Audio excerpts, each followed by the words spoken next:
Hey. Hey. Am I interrupting something important? Impossible. I work for the government. Tuesday, it'll be illegal for stores to sell you an incandescent light bulb.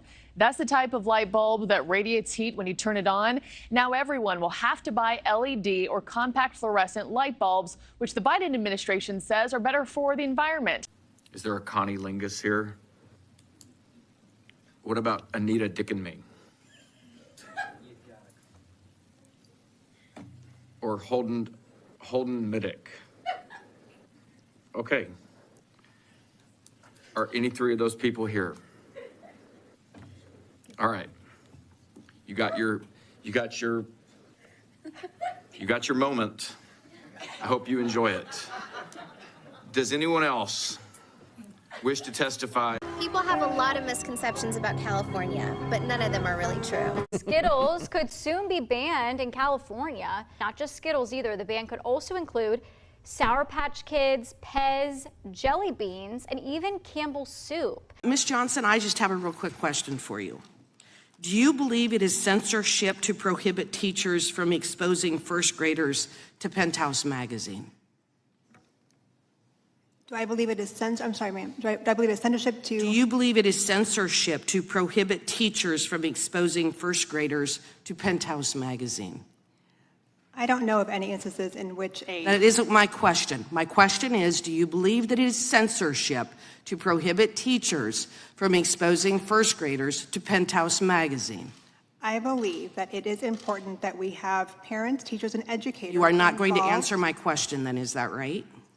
I believe it is important to have parents, teachers, and educators involved in understanding what is being presented to students. Do you believe that it is there appropriate to present Penthouse to first graders? Answer. Of course not. Thank you. Key, Florida Station of Counties, waves in opposition. Pamela Birch Fort, Florida State Conference of NAACP branches, waves in opposition. Anita Dick is an opponent. Waves in opposition. Holden Hiscock is also an opponent. Waves in opposition.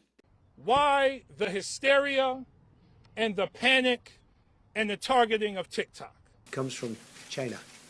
That's why. You know, Robert, I just realized something. Republicans ain't got no swag. That's why they want to ban TikTok. Republicans ain't got no swag. That's the problem. Hebrank, Florida Home Builders. Thank you, Carrie. Holden Hiscock is an opponent of the bill. The white powder found in the West Wing of the White House tested positive for cocaine, sources tell CBS News.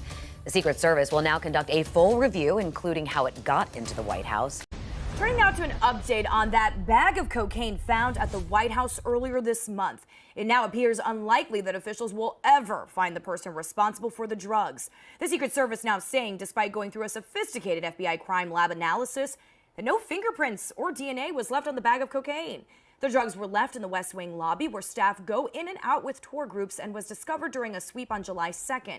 Secret Service also says surveillance footage of the area wasn't able to identify a suspect. A top official at the governor's office resigns after posting a controversial tweet that seemed to suggest violence. This came on the same day as the Nashville shooting that took the lives of 3 children and 3 teachers. This is the controversial tweet posted late Monday. It's a clip from a 1980s movie, Gloria, an actress aiming a gun in each hand. The caption, written by the press secretary, reads, "Us when we see transphobes." Headed back to Mar-a-Lago and lashed out against the prosecutors and the judge. Hold up. Wait a minute. Something ain't right.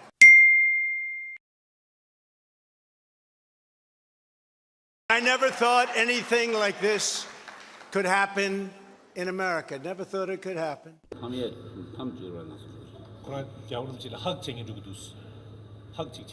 Okay, come.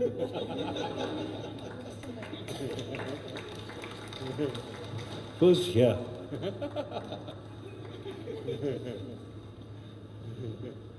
Then I think finally here also.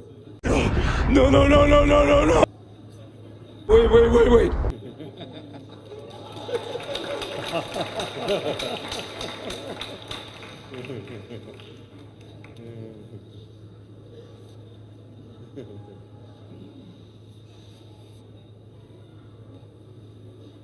And suck my tongue.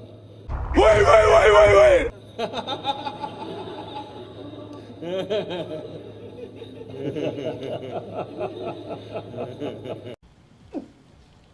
Are you okay? I'm fine. I just threw up in my mouth a little bit. Matters first, I wanted to introduce into the record page 55 from the committee's interview with FBI employee Roya Demlow, who you just spoke about, which took place on July 17, 2023. In that line, she says, the question was asked, okay, if someone were to leave here today, were to leave this interview and were to suggest or imply that when you said the laptop was real, that it meant that the FBI had affirmatively determined in October 2020 that the laptop belonged to Hunter Biden, that the contents belonged to Hunter Biden, and that the contents had not been manipulated in some way, would they be representing what you said, correct? Answer by Ms. Demlow. They would be representing what I said because I don't have much knowledge of that. They would be misrepresenting what I said because I don't have much knowledge of that. Because this committee likes to misrepresent or leave off complete sentences of what individuals said, I'd like to introduce this into the record. Objection. We went to Nashville. We even talked to a bar in Chicago. One bar was telling us basically they're not going to serve it because they don't like the way Dilvin Mulvaney was treated after this whole controversy started. He, of course, is the transgender person they were going to sponsor and go along with Bud Light. They didn't like how Bud Light didn't stand by him after all this. Before we wrap up today, we do want to make an important note. Yesterday in a segment about transgender influencer Dylan Mulvaney, who was featured in Bud Light's recent campaign, she was mistakenly referred to by the wrong pronoun. And CNN aims to honor individuals' ways of identifying themselves, and we apologize for that error. Niska. Thank you, Madam Speaker and Representative Vang.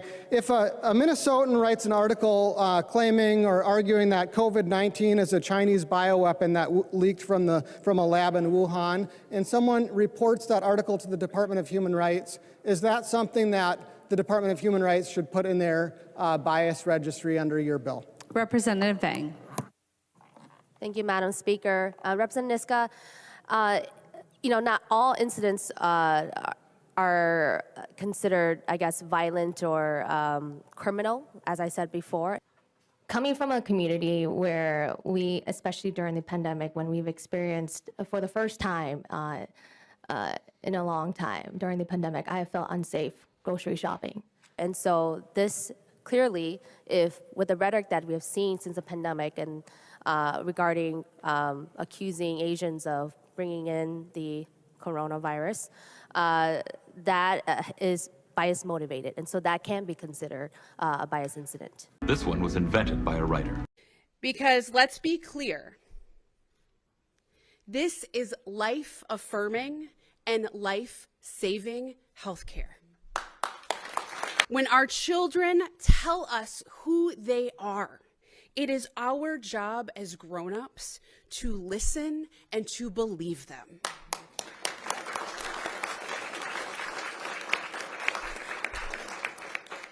That's what it means to be a good parent. Climate change is here, it is terrifying, and it is just the beginning. The era of global warming has ended, the era of global boiling has arrived. We are waiting to see if Governor Pritzker will sign a bill allowing non-U.S. citizens to become police officers. Federal law states that only citizens can serve as officers and deputies, but a bill that has passed the House and Senate would change that for work-eligible immigrants. An IRS special agent shot and killed during a training exercise at a gun range in Phoenix. It happened at the Federal Correctional Institution near the I-17 and Carefree Highway. What started as a routine training Thursday ended in an IRS special agent getting shot and killed. All right, can I get a unit to start towards Ben Avery shooting range? There seemed to be some confusion as to which range they're at, shot in the chest.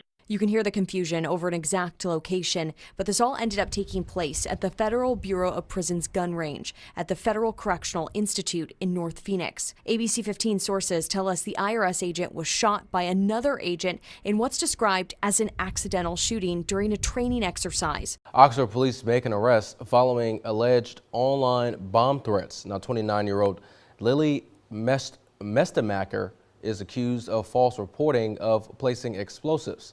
Police say they got information that she was mentioning bomb threats in Oxford on social media several times. Mestemacher was arrested in Conway, Arkansas. Her bond was set at $50,000. The demand management with modern technology can be automated. We shouldn't have to send a text message. It worked. But It you saved the basically grid. said, guys, switch off your aircon. Yeah, Stop it boiling a was kettle. an emergency No more message tea. that said, yes, please reduce your usage. Right. And Californians responded because they're good citizens. But what it says is that could be automated with smart devices, Wi-Fi communicating devices, and electric vehicles. When thousands of XL customers in Colorado tried adjusting their thermostats Tuesday, they learned they couldn't. Denver 7 consumer investigator Jacqueline Allen talked with some of those customers. Jacqueline, they're upset they had no control over the temp in their own home. That's right. And you know, Excel is calling this a rare energy emergency. And yes, they took over tens of thousands of smart thermostats here in Colorado. For the first time, there was nothing homeowners could do about it.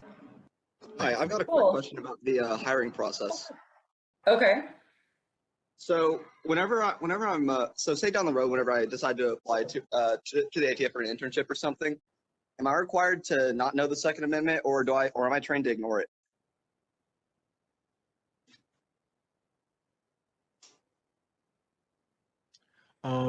Everyone, as always, any requirements for internships or employment will be listed on the job announcement. California peace officers are no longer required to be United States citizens, and San Francisco will be one of the first major cities to implement that change. The San Francisco Police Department announced it has removed the U.S. citizenship requirement from its hiring process. Some are calling it disgusting. Others say this was just for fun and laughter. A video taken during an assembly at Desert Hills Middle School in Kennewick has launched a district-wide investigation. A game during a school assembly shows staff and students on either sides of a plastic surface licking off whipped cream.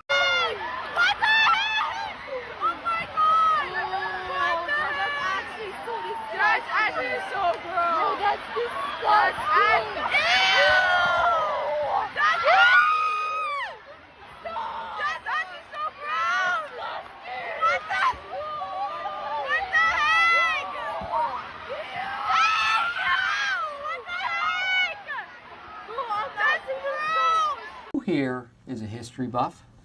One day our children's children will read American history, and can you imagine our reading that James Madison or Thomas Jefferson tried to overthrow the government so they could stay in power? That's what we're looking at. We're looking at American history.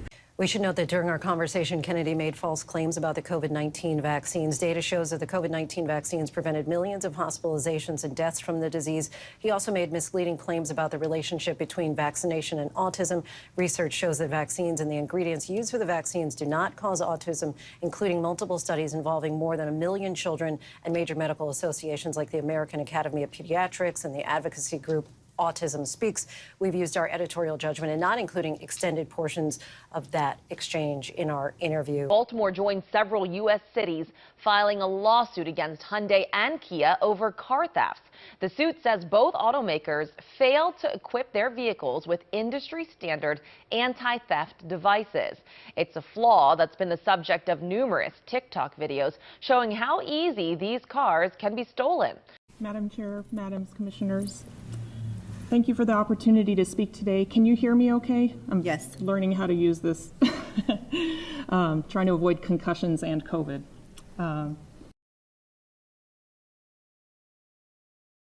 My name is Sharmeen Yeshilada. I'm an architect. I live and work in Multnomah Village in Portland. I am the founder of Social Architecture and Community Development. I work with micro-villages, alternative shelters, outdoor shelters, and residential infill development. I also volunteer much of my time in my community supporting Houseless Portlanders through direct outreach and also supporting the Multnomah Safe Rest Village. and it was about our country and its future. And I wondered what our choice was going to be. Were we going to be small, or were we going to be big? Come on, man. We love trans people. Trans people belong here. We need trans people. We love trans people. Trans people belong here. We need trans people. We love trans people. Trans people belong here. We need trans people. We love trans people. Trans people belong here. We need trans people. We love trans people. Trans people belong here. We need trans people. We love trans people. Trans people belong here. We need trans people. We love trans people. Trans people belong here. We need trans people. We love trans people. Trans people belong here. We need trans people. We love trans people. Trans people belong here. We need trans people. We love trans people. Trans people belong here. We need trans people. We love trans people. Trans people belong here. We need trans people. We love trans people. Trans people belong here. We need trans people. We love trans people. Trans people belong here. We need trans people. We love trans people. Trans people belong here. We need trans people. We love trans people. You matter.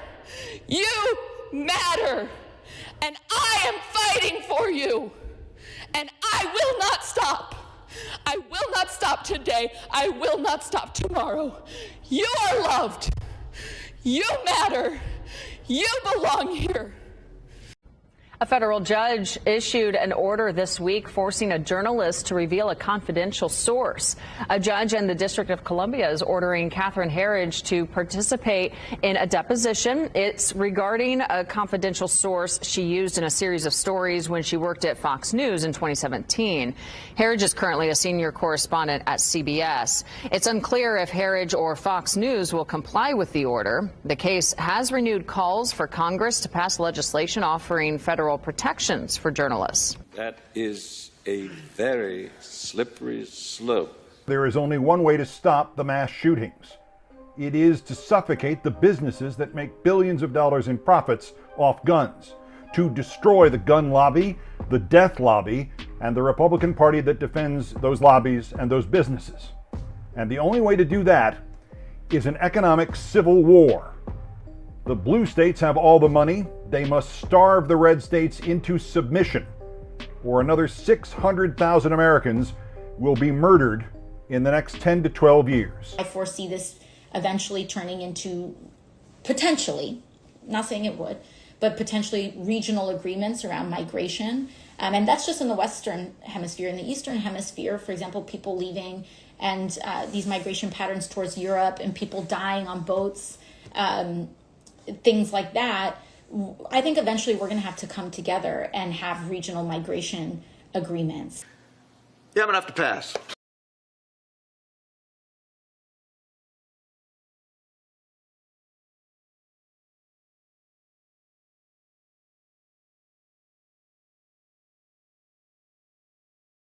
Colorado Congresswoman Lauren Boebert removed from the audience during the musical of Beetlejuice. Spokesperson for the Buell Theater, where we're at here this morning, wouldn't name names, but confirming that two people in the audience were in fact asked to leave. Now, people sitting nearby apparently upset that they were reportedly vaping in their seats. They were on their phones and otherwise disturbing guests. This whole talk about age makes me uncomfortable.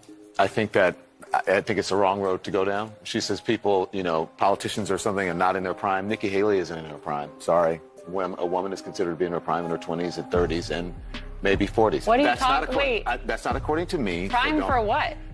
It depends. I mean, it's just like prime. If you look it up, if you Google when is a woman in her prime, it'll say 20s, 30s, and 40s. I don't necessarily. 40s. Oh, I got another. I'm not saying decade. I agree with that. So I think she has to be careful about saying that politicians aren't in their prime. We need to qualify. Are you talking about prime for like childbearing, or are you talking about prime for being president? What the facts are. Google it. Everybody at home.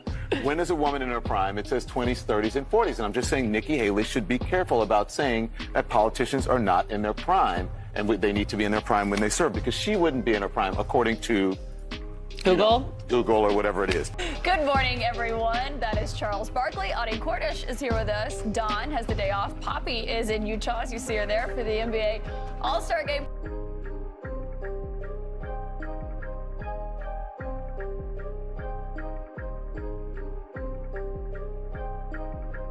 The Justice Department is involved and ordered me to be at a hearing today.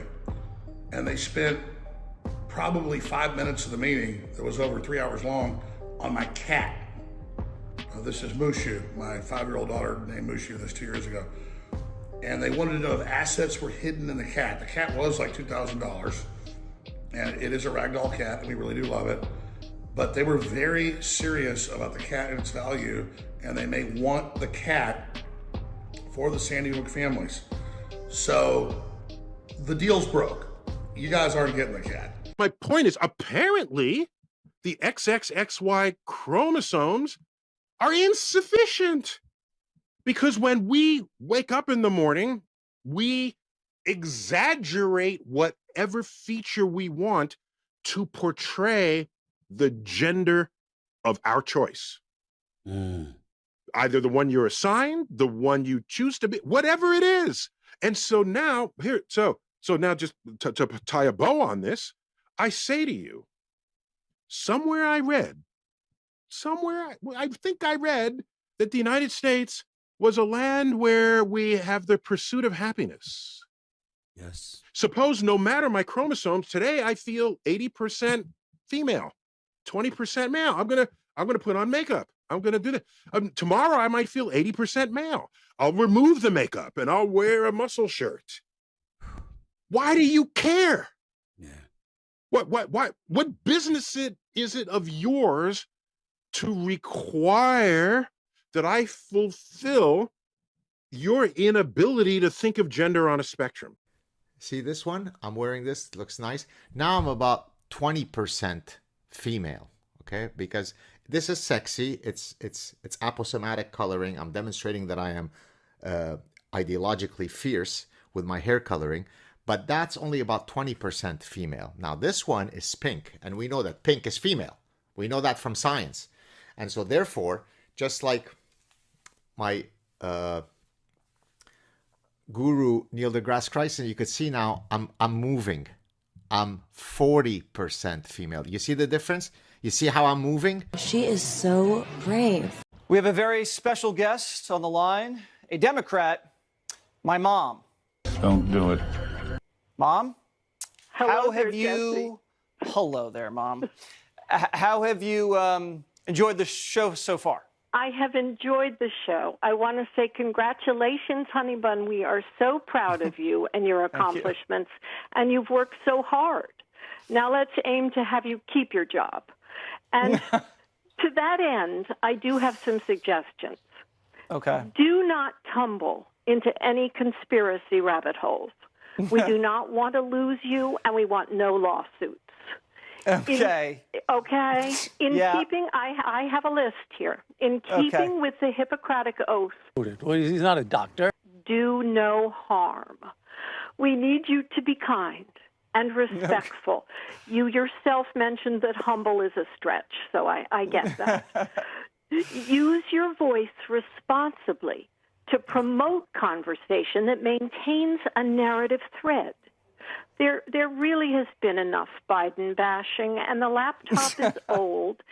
Perhaps you could suggest that your people take less interest, for example, in other people's bodies, and talk about that. And you guys thought this was a good idea? Until now, King Charles, he has kept his word, I praise him for it, to stop being an activist now that he's king, stop playing politics. That seems now to have ended. Now, the king yesterday helped London's Lord Mayor launch a doomsday clock warning that we only have 6 years and 24 days, 23 now, to save ourselves from terrible global warming. A 23-year-old U.S. soldier in the hands of the North Koreans after officials say he intentionally and inexplicably bolted across the border at the DMZ, the heavily fortified demilitarized zone that separates North and South Korea. A community hit by hate. Fueled by hate. It's a sign of hate. A concerning incident of vandalism. It's targeting the LGBT community at Fort Lauderdale Beach. There are now skid marks over a pride flag that's painted on a street. The incident happened by Sebastian Street. According to visitlauderdale.com, that's an area known to tourists as, quote, the popular gay beach. Was it a hate crime or a freedom crime? Yeah, I found it very interesting. Who's from CNN? They had breaking news yesterday. You know what the breaking news was? They covered it. Jack Smith went to Subway. That was breaking news. Jack Smith can't resist a $5 footlong. That's according to what we see right there. New and exclusive CNN video of the special counsel at Subway, declining, though, to respond to reporters' questions about today's big news. A target letter sent to the former president of the United States. CNN's Evan Perez was there. Jack Smith is tight-lipped. He was spotted today by CNN going to Subway for lunch, picking up a sandwich, leaving, and not saying a word. So no comment from the special counsel's office on whether they plan to indict Donald Trump and when that is potentially going to happen for the second time for a federal case. Saw Jack Smith on the street today getting a sandwich at Subway in D.C. This Section 1 is not about crimes. What we're looking for here is data around what is outside the purview of the Human Rights Act, but where there's, I took notes on this, where there is speech and associated related action. So if a person is standing on the street corner, ready to cross to the other side, maybe going to the grocery store, we heard these stories a lot, and somebody else drives by and says something derogatory about their perceived race or ethnicity and how it's related to COVID, that's a situation where somebody then immediately starts feeling very fearful. We are learning about a tragic story involving former President Obama's personal chef. The body of Tafari Campbell was found yesterday in a pond near the Obama's Martha's Vineyard estate. Possible drowning. Massachusetts State Police say divers found the 45-year-old yesterday morning after an hours-long search. Police had been called to the Obama residence Sunday night after someone had reported a possible drowning in a nearby pond. Can men get pregnant? Mr. Chairman, yes. Absolutely. Wrong. Prove. Yes. Okay. Okay. To that point, and I'm not done. Define what a woman is, in your opinion. Relevance, point of order. Thank you very much. It is relevant, and point of order not recognized. I would like you to answer that, because you are speaking on behalf of a bill that involves pregnant women, and I would like to get your take on that. Mr. Chairman, I'm speaking in opposition to a bill related to the domestic violence against people who are pregnant. Against a woman who is pregnant. That's in the bill, not people, woman. So I would like you to explain what, in your definition, what a woman is. Mr. Chairman. Yeah. There are people who identify as different genders who are capable of getting pregnant. That is my position on this. I am not going to feed more into the bigotry of that question. The reason I asked that question is there's two different philosophies in this room regarding this bill, and I think it is relevant to this bill. And I concur with Senator Rogers. It's a sad day in our nation where you have a bill that's being run that is protecting pregnant women. Just a few short years ago, we knew what a woman was. We knew men could not get pregnant, and I still believe they cannot get pregnant. I was called a bigot this morning because of that philosophy. It's insane where we become, and until we continue to push back on the idiocy that's out there as to men getting pregnant, people that cannot define what a woman is, and we have to keep telling the truth that God created them male and female, and real men protect real women, period. Romney telling Santos in that chamber, you don't belong here. Exact words I said. He shouldn't have been there. He shouldn't be look, he's a sick puppy. He shouldn't be there. They're going to go through the process and hopefully get him out. But he shouldn't be there. And if he had any shame at all, he wouldn't be there. It's not the first time in history that I've been told to shut up and go to the back of the room, especially by people who come from a privileged background. And it's not going to be the last, and I'm never going to shut up and go to the back of the room. And I think it's reprehensible that the senator would say such a thing to me in the demeaning way he said. It wasn't very Mormon of him. That's what I can tell you. We can confirm that the principal of John Glenn Elementary is a drag queen who read during a story hour at a Metro library a couple years ago. And you may remember just yesterday, we confirmed reports that he faced child pornography charges 20 years ago in a case that was eventually dismissed. Не розгортати цю зброю, не розповсюджувати, не допускати погрози нею, не допускати тренування для того, щоб забезпечити ядерне роззброєння. І це хороша стратегія.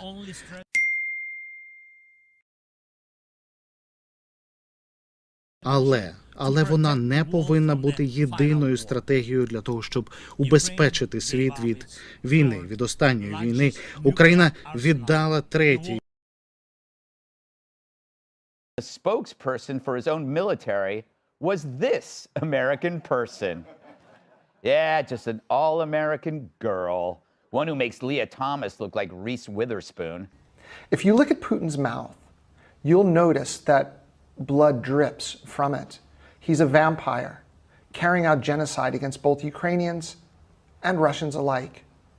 Vlad Putin bathes in the blood of innocent children and enjoys it. Next week, the teeth of the Russian devils will gnash ever harder, and their rabid mouths will foam in uncontrollable frenzy as the world will see a favorite Kremlin propagandist pay for their crimes. And I came here to ask Mayor Spanky about the public spanking that he received from a drag queen at an event that was open to children that he then lied about. How was your spanking? Did you enjoy it? What? Your spanking? The spanking that you got. Was it good? Do you need ice? Because I can give you some. That's fine. So why did you initially lie and say that it wasn't open for kids? And then kids. you said it wasn't open for kids and it was a private event? And then you took it back after I showed that it was actually open for kids. Oh, I know you. Yeah. So why did you lie about it not being open for kids? Are you even a resident here? Why does that matter? This is a public building. You're right. It is a public building. So why did you lie about it not being open for kids? You said it was a private event for 21 plus, and the advertisement said 15 plus. That didn't dictate who was actually there. But you lied about it being 21 plus. No, I didn't. Yes, you did. No. Yes, you did. Is there no limit on how low you will go to break the faith and trust which this committee is supposed to operate, all to placate the whims of some who, I might add, in looking historically, do not ever vote for appropriations bills? You are negotiating with terrorists. Mr. Tenaglia. Enablers for 300. Pardon me? Enablers for 300. Enablers for 300. Individuals who get rich while pushing to overspend our tax dollars. I don't know. Who are defense lobbyists? Mr. Mansfield. Waste for 200. Waste for 200.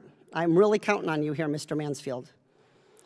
A program that is $183 billion over budget and 10 years behind schedule. What is the Joint Strike Fighter program? What is the what? Is it the Joint Strike Fighter program? What? That's correct. What is the F-35 program? Correct. Mr. Khan. Missing guardrails for 200. Missing guardrails for 200. The institution that has authorized more defense spending than the president requested for the current fiscal year. Who has authorized more defense spending than the president requested for this current 2023 fiscal year? I would say it's the Armed Services Committee. We'll give you that. Who is? Congress. Mr. Tenaglia, I'd really love to see you get one right here. I'm rooting for you. Missing guardrails for 100. Missing guardrails for 100. This one I think you're going to know. A review that every agency has passed except the DOD. What is an audit? What is an audit?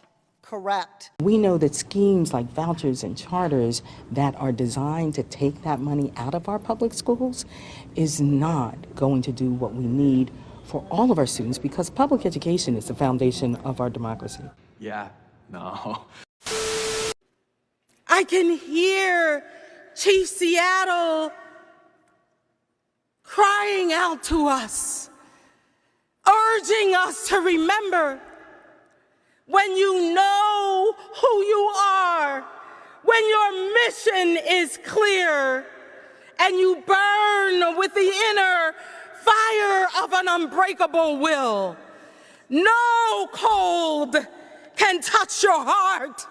No deluge can dampen your purpose. And yea, you are those stars in the darkness. Your light will not be dimmed. Your purpose will drive you in a righteous fight for freedom because you know who you are. That's right.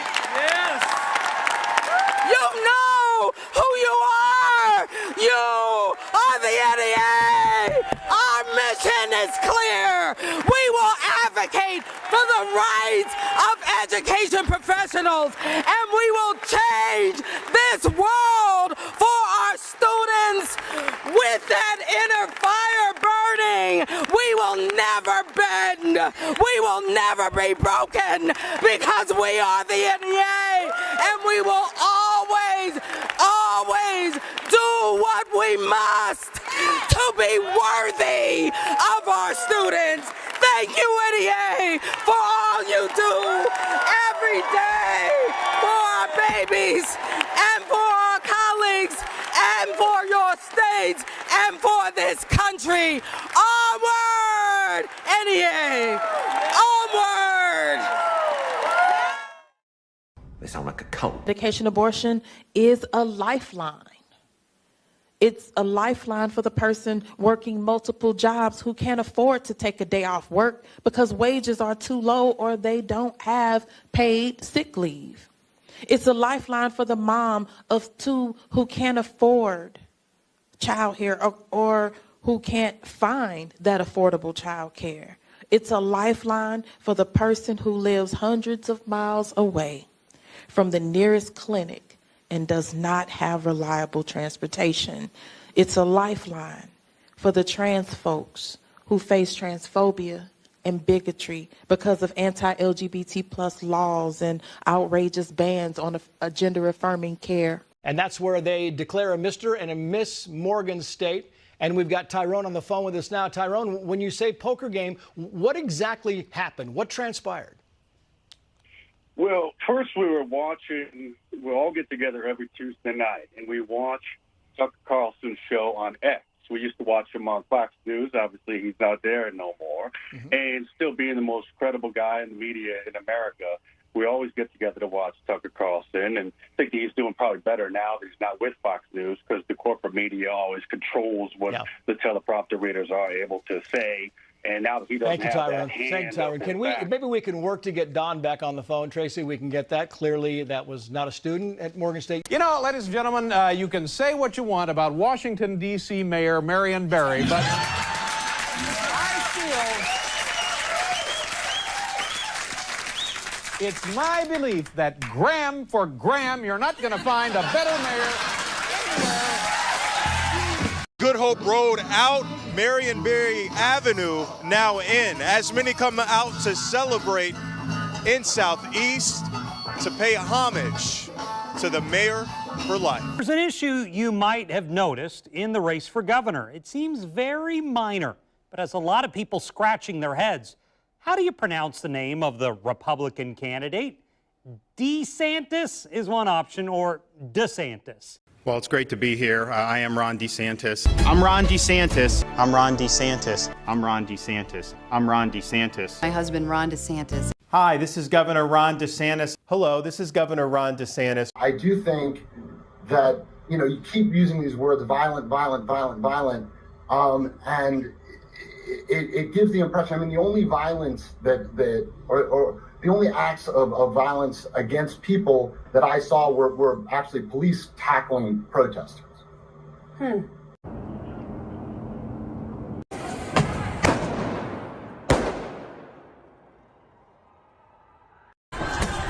can you guys hear us? Look at video now. I can hear it in my ear. Police, the Atlanta Police Foundation. Can we come back? Someone.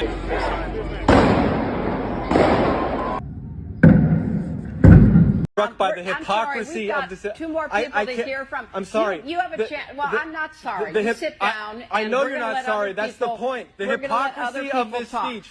I'm gonna hypocrisy turn of the now fact to that Frank what do you Mugisha. have? Can you Frank please? Mugisha is can you a please leading make a statement civil about rights President Joe Biden's organizer speech? This is who a clearly is- warmongering speech. President Joe Biden is calling for $100 billion of funding for Israel, Taiwan, and Ukraine, and we're supposed to just bundle these together and pretend like we're going to rush to World War III, and we're all just going to let Hillary Rodham Clinton sit here.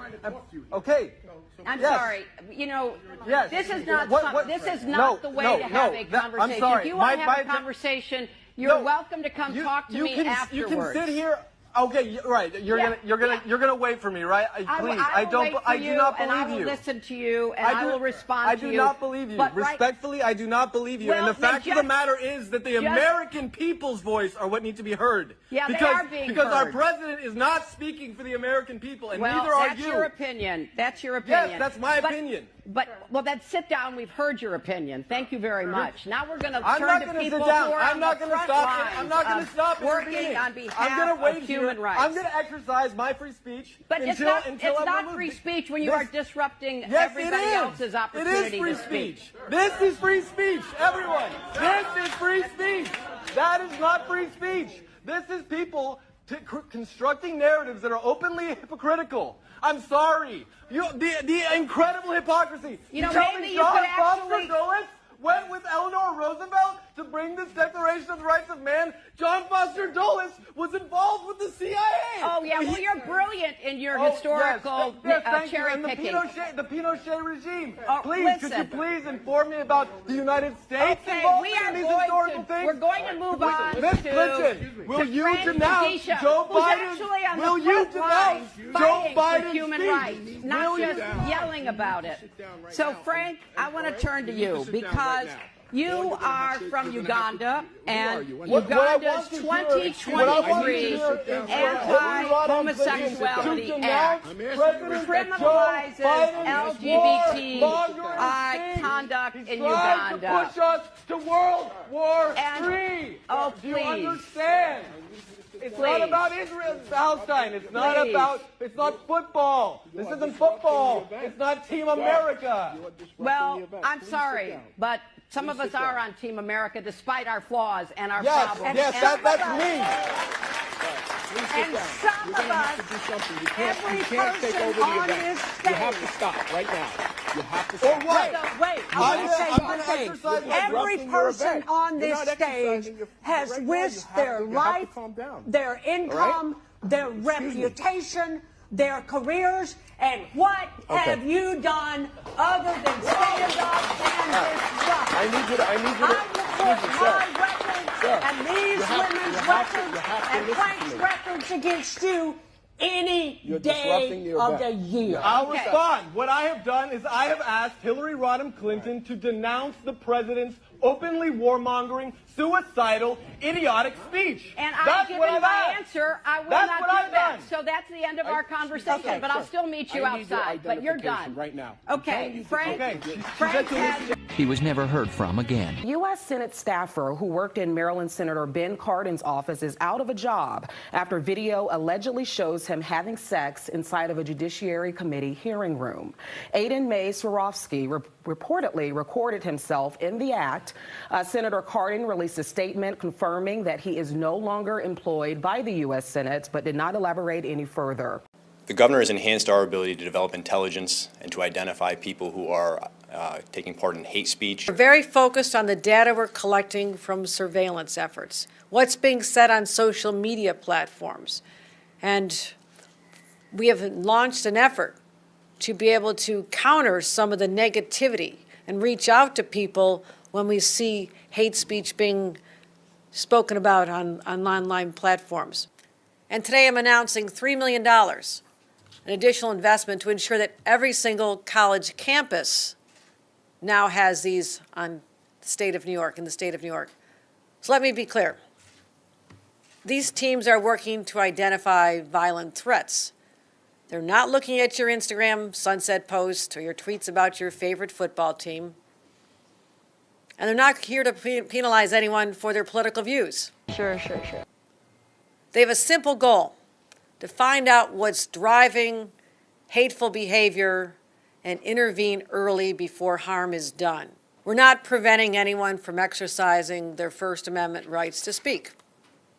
We're not preventing anyone's right to peacefully assemble.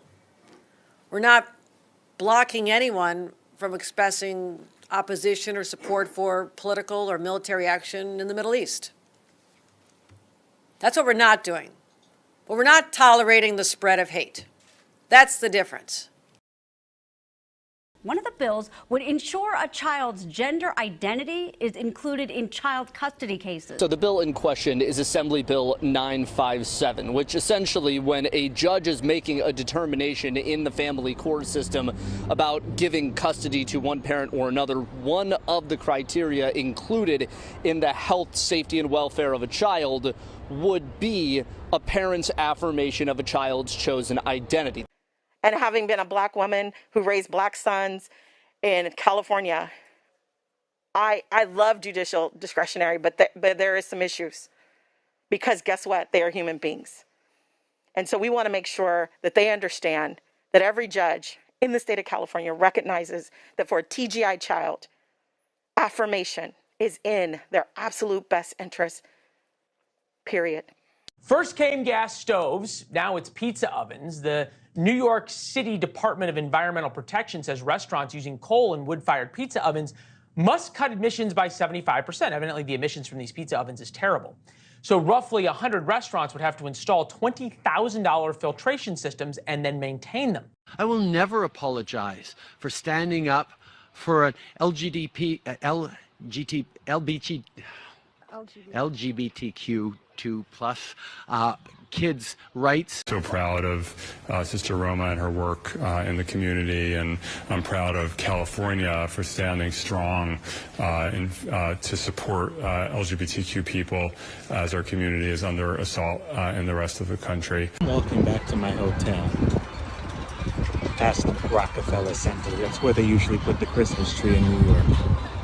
And I've got no problem with LGBTQ, whatever. But give me a break. I mean, you're supposed to have 193 flags on this street. There's supposed to be a flag from every country. And instead, I mean, it's like, give me a break.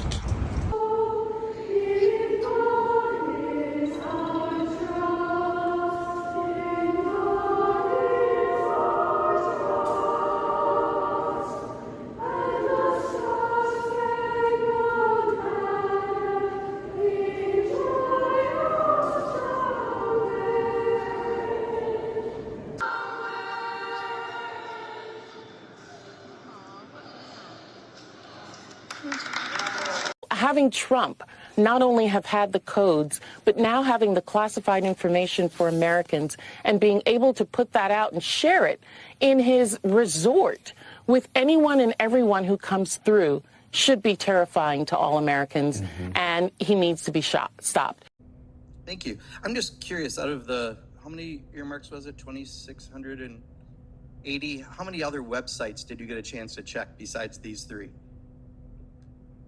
Me personally, I'm actually in charge of kind of the agriculture community. But you know these three really well. You're very astute at finding every word in every web page. How many other web pages besides the three did you actually look at out of the 2,680, I guess it was? Answering the gentleman's question, those are the three in question. I'll take my time back. I got the answer. I'm taking my time back.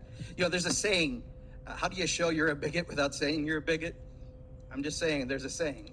I did not say. Well, I didn't hear you. I didn't catch you, so I was sitting down. You did not accuse me of bigotry right now, did you? I said a saying. There's a saying. How do you show okay. that you're expressing bigotry without saying you're a bigot, right? That's all I'm saying. There's an interesting saying. Yeah, but I'll continue.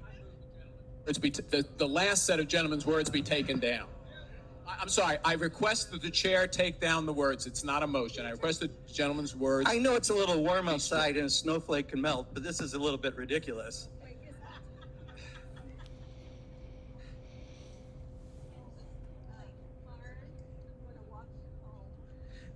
Tell you what, Madam Chair, I'm going to save you some time because I actually respect the members here, even members who don't respect me. Because clearly when you accuse a group of grooming kids for having a support group. You don't know what the hell you're talking about.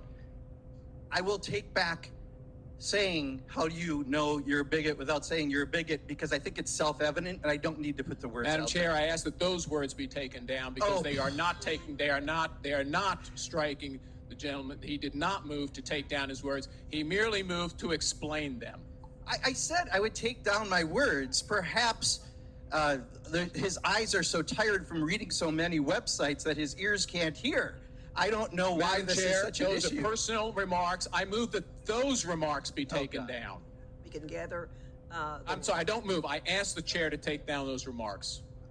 Madam Chair, I ask for unanimous consent that any words that Mr. Harris thinks are offensive should be taken down. Any word with the letter L, G, B, or T should be taken down. Does that make you happy if we just take out Madam any Chair, word I that includes the ask letter L, again G, to B, or strike T? the gentleman's words personally against me, They're not suggesting that I'm against you. too tired to think correctly. I ask, those are personalizations. They are clearly against the House rules, and I ask the gentlelady to take down those words. Mr. Harris, I'm going as far as to say anything that you should ever find offensive, I am glad to take away, and you still find that offensive. What that means to me is you find me offensive. I'm sorry. You find me offensive. All I'm trying to do. Everyone will suspend. The committee will now recess. You know who the real experts are? It's the ones that had this procedure done and now in their mid-20s and late 20s and trying to say that they hate their parents for letting this happen to them. But yesterday morning, State Senator Mike Fazee of Houma received a vulgar voicemail from someone expressing their displeasure with his vote on the bill. I just wanted to say congratulations to our state senator, Big Mike Fazee, and that moron voted to make things worse for people who are already suffering. You fat piece of you did not produce any evidence to support the claims you made about people being harmed by transgender care. Yet we have tons of empirical evidence showing that it's an increased suicide risk when people don't get this care. So you big fat-headed motherfucker, I can't wait to read your name in the obituary. I will make a martini made from the tears of butthurt conservatives when we put your ass in the ground. You fat, useless piece of you. I hope you have a terrible day. Yourself. Come to find out, the voicemail was allegedly made by LSU grad student Marcus Venable. Camp is a time for kids to make lifelong memories, right? And that is exactly what New York's New Country Pride Camp says that it does, all while aiming to also be inclusive. Yeah, it's amazing. The camp website describes it as a welcoming community of LGBTQ plus young people and staff to create an experience where everyone is able to thrive. Stephen, did it make you want to be a kid again? Yeah, wow, it brought back so many memories, guys. Bet it did. Camp's only in its third year right now, but parents and organizers agree it's much needed, a place where these kids can not just be tolerated, but celebrated. For many kids, camp helps add some sparkle to their summers. They're a little chunkier. At New Country Pride Camp, that sparkle is a lot more literal. The 14th Street Y and New Country Day Camp are in the middle of Pride Camp. Now, in its third year, the program is specifically aimed at serving LGBTQ plus kids and children of people in those communities. These Pride campers from across the New York City area have come for a taste of typical summer fun. Everybody here is part of the LGBTQ community. But it was very clear that President Zelensky was very angry at the attack on Odessa overnight, and he's vowed that they will defeat the Russian evil. Yeah, I wonder how he'll plan to do that. Odessa's been the target, but is it just because of grain? Why is Russia carrying on with this relentless onslaught? Hold up. Wait a minute. Something ain't right.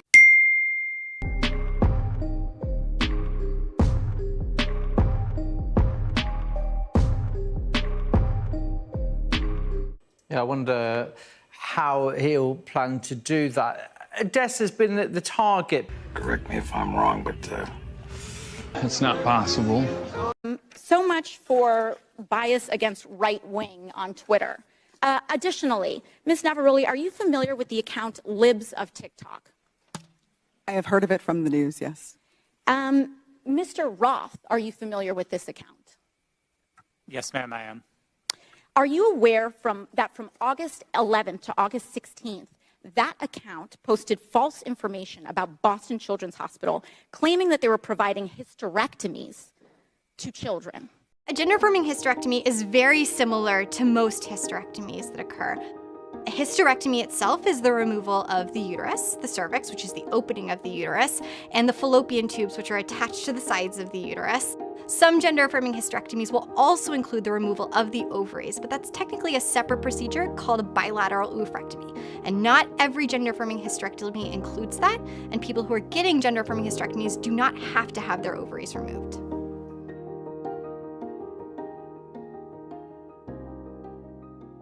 They cannot let go of this obsession with fixating violence and inciting violence against trans and LGBT people, in addition to immigrants, in addition to women of color.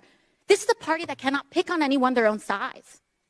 And they are trying to co-opt an entire social media platform and use the power of this committee and of Congress in order to pursue a political agenda.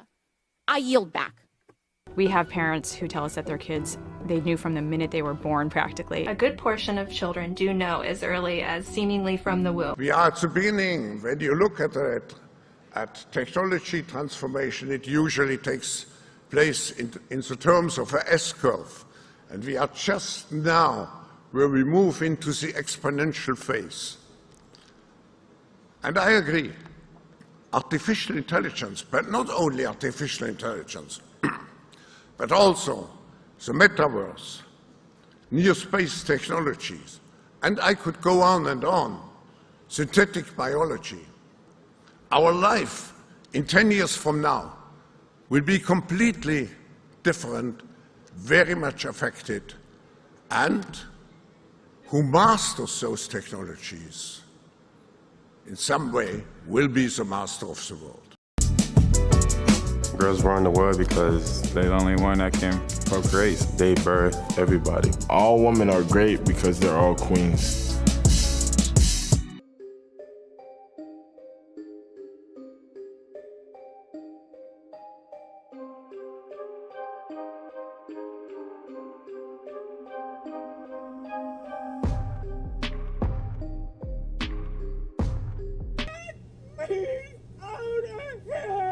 POV, a Florida classroom.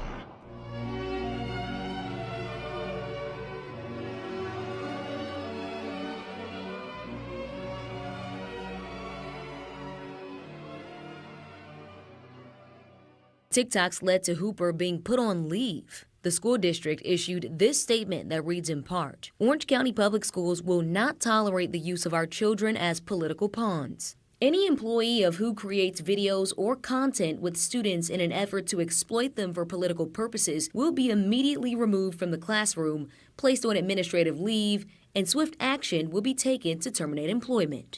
We're up against folks who closed schools and then told you that teachers' unions know what's best for your kids. We're up against folks who'd rather let repeat offenders walk free. We're up against folks who'd rather let repeat offenders walk free.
So, Mr. Washington, can you quickly tell me what airspace requires an ADS-B transponder? Not sure I can answer that question right now. That's okay. We'll just keep going. So that's a pretty important part. So what are the 6 types of special use airspace that protect this national security that appear on FAA charts? Sorry, Senator, I cannot answer that question. Okay. So what are the operational limitations of a pilot flying under Basic Med? Senator, I'm not a pilot, so... but obviously you'd oversee the Federal Aviation Administration. So any idea what those restrictions are under Basic Med, quickly? Well, some of the restrictions, I think, would be high blood pressure. Some of them would be... It's more like how many passengers per airplane, how many pounds in different categories, and what altitude you can fly under. So, and then amount of knots. It's under 250 knots. So it's not having anything to do with blood pressure. So can you tell me what causes an aircraft to spin or to stall? Again, Senator, I'm not a pilot. Okay, let's keep going. What are the 3 aircraft certifications the FAA requires as part of the manufacturing process? Quickly, please. 3 aircraft certifications. Again, what I would say to that is that one of my first priorities would be to fully implement that Certification Act and report You know back the 3 to this types, committee. Mr. Washington? The 3 No. types? Okay. Yeah, that's type certificate, production certificate, and airworthiness certificate. Okay, all right. Let's just keep going, see if we can get lucky here. So can you tell me what the minimum separation distance is for landing and departing airliners during the daytime, Mr. Washington? I don't want to guess on that, Senator. Are you familiar with the difference between Part 107 and Part 44809 when it comes to unmanned aerial standards? Unmanned like drones, are you familiar with the difference? Yes. Okay, you know the difference between those 2, Part 44809 and Part 107? Do you know the difference there? No, I cannot. That's okay. Do you have any experience? No, sir, I have no experience, but I'm a big fan of money. I like it. I use it. I have a little. I keep it in a jar on top of my refrigerator. I'd like to put more in that jar. That's where you come in. Because of these masks, they believe that it's giving criminals better anonymity. So the mayor is now asking that stores demand that customers remove their masks as they come inside because of a rash of robberies we have seen across the city. My name is Faye Johnstone. I'm the executive director of Wisdom to Action. We can create a world where everyone is able to live in public space as their honest and authentic selves. See the women changing how we see the future. International Women's Day is upon us again, and I love an international woman. But our friends over at Hershey's, they don't even know what a woman is. They've hired a biological male to be the spokesperson for their Women's Day campaign, and they're calling that campaign, and I swear I'm not making this up, Her-She. Her-She. It's humiliating, and it's the reason that I'm launching Jeremy's Chocolate. We have 2 kinds, she-her, and he-him. One of them's got nuts. If you need me to tell you which one it is, keep giving your money to Hershey's. But if you're tired of giving your money to woke corporations that hate you, and you're looking for a delicious chocolate bar from a company that actually wants your business, head over to IHateHershey's.com and order Jeremy's Chocolate today. So we shoot the commercial, it comes out immediately. This is like the same day that Hershey's pushed its weird trans campaign, where to celebrate Women's History Month or whatever Women's Month it is, they got a dude dressed up as a woman to sell the chocolate. So Jeremy puts it up immediately. IHateHershey's.com goes up immediately. Sources the chocolate immediately. And you think, okay, it's a funny joke, but are they actually going to sell any chocolate? Jeremy has sold 300,000 non-woke chocolate bars. We're not going back. I don't care what the laws are. We're not going back. I think the women will rise up. That's the activist. That's Jane speaking, and she probably will get a Nobel Prize. But it's the truth. Very soon. It is the truth. But we're not going to do it. Besides marching and protesting, what else do you suggest? Well, it doesn't happen overnight. It's not a miraculous. What did you say? Murder. She's kidding. Wait a second. She's just kidding. Don't say that. That's you don't know. They'll pick up on that and just run with it. That's the worst. She's just kidding. Well, let me talk to you about. Incidents that may not be criminal. That's what I heard. So we're going to create a mechanism for reporting incidents where no crime took place, where the defining characteristic, to the extent there's any definition at all, is that somebody feels as though they were discriminated against based upon actual or perceived, that's the language in the bill, characteristics. I'm deeply concerned about the implications of this bill. We're going to create a database of incidents that have no objective standard determining whether or not they violated the law, whether or not they had anything distinct from just normal speech. I am an associate dean, and I would love to answer your question. Can I? Yeah, and to this room, because you're asking into the room as well. Is that okay? Associate dean, what do you want to say? The room will talk to you. Is that okay? Because you are also talking to the room. You asked for an administrator. She is an administrator. You just asked for an administrator in here. Do you want an echo chamber, or do you want someone to answer your question?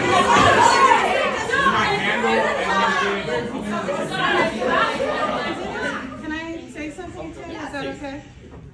Is that okay? So you've invited me to speak here, and I'm being heckled nonstop. And I'm just asking for an administrator to sign what That's an administrator. Your racism is showing. Wait, just respect black women. if you want a marketplace of ideas, you have gotten what you wanted, take it. Like, do you want an echo chamber? What's the issue? Can I help?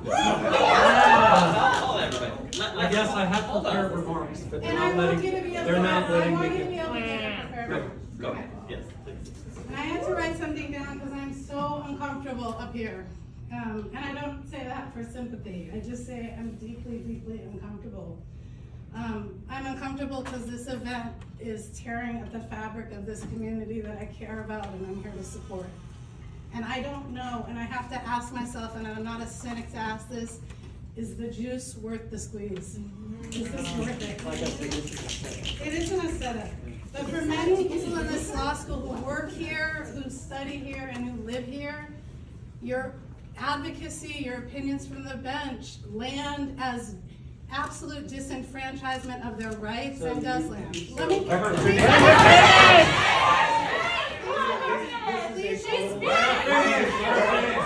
finish, please.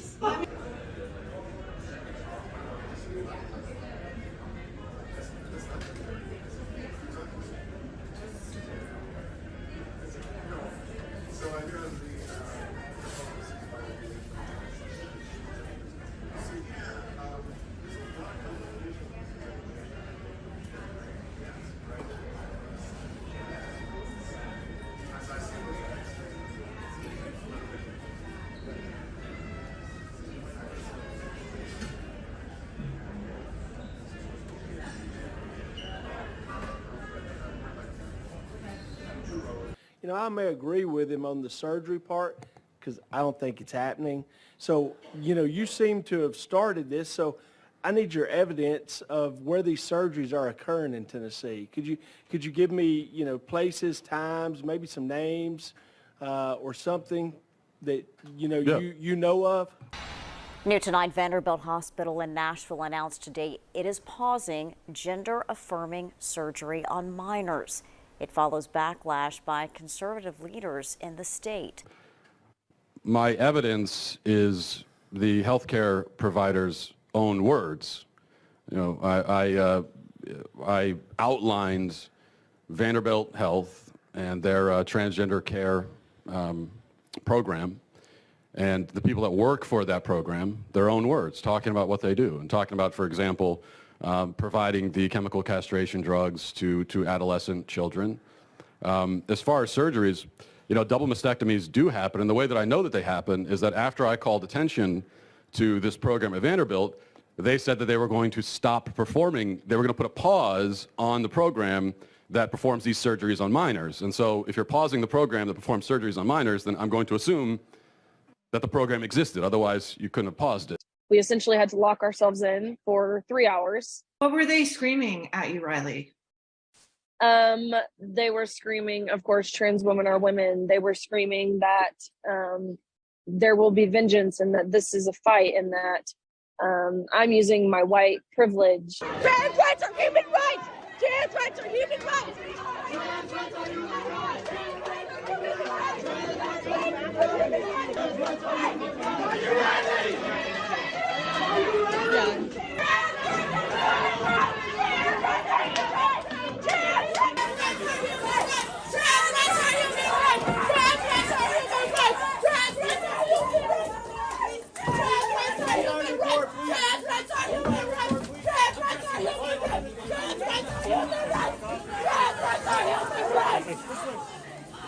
Yeah, you fucking transphobic bitch! I fucking see you! Trans rights are human rights! Trans rights are human rights! Trans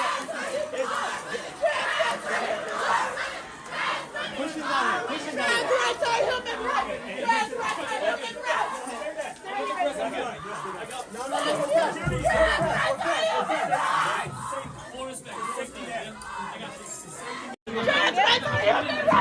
Trans rights are human rights! Yeah, you fucking transphobic bitch! I fucking see you! Trans rights Just are me. human rights! I'm good. You got me. I'm good. Trans rights are human rights!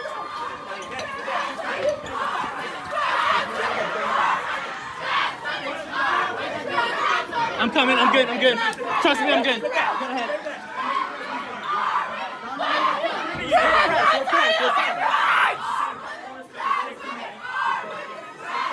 Trans rights are human rights!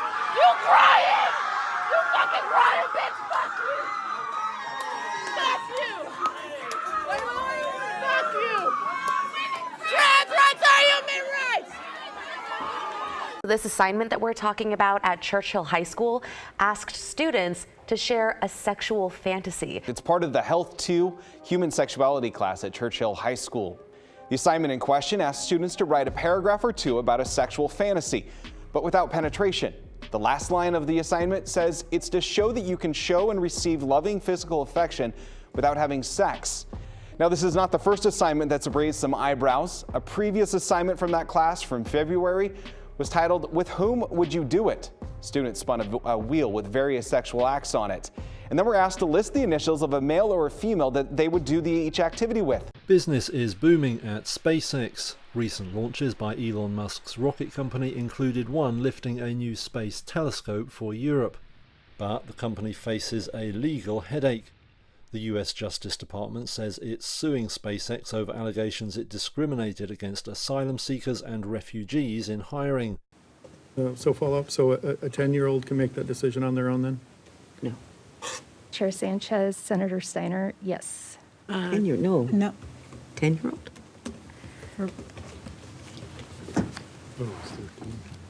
I didn't think so for that. I thought it was, okay. I'm looking it up. Okay. Sorry, let me clarify, Rep. Sanchez, Senator Steiner, Senator Knopp. Under the House Bill 2002, a minor of any age can make reproductive health care decisions, and that includes undergoing an abortion.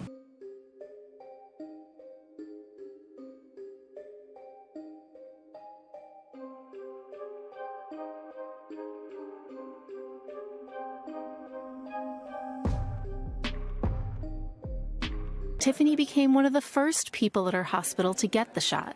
I felt okay during that. Then she stood up to answer questions. I'm sorry. I'll sit down.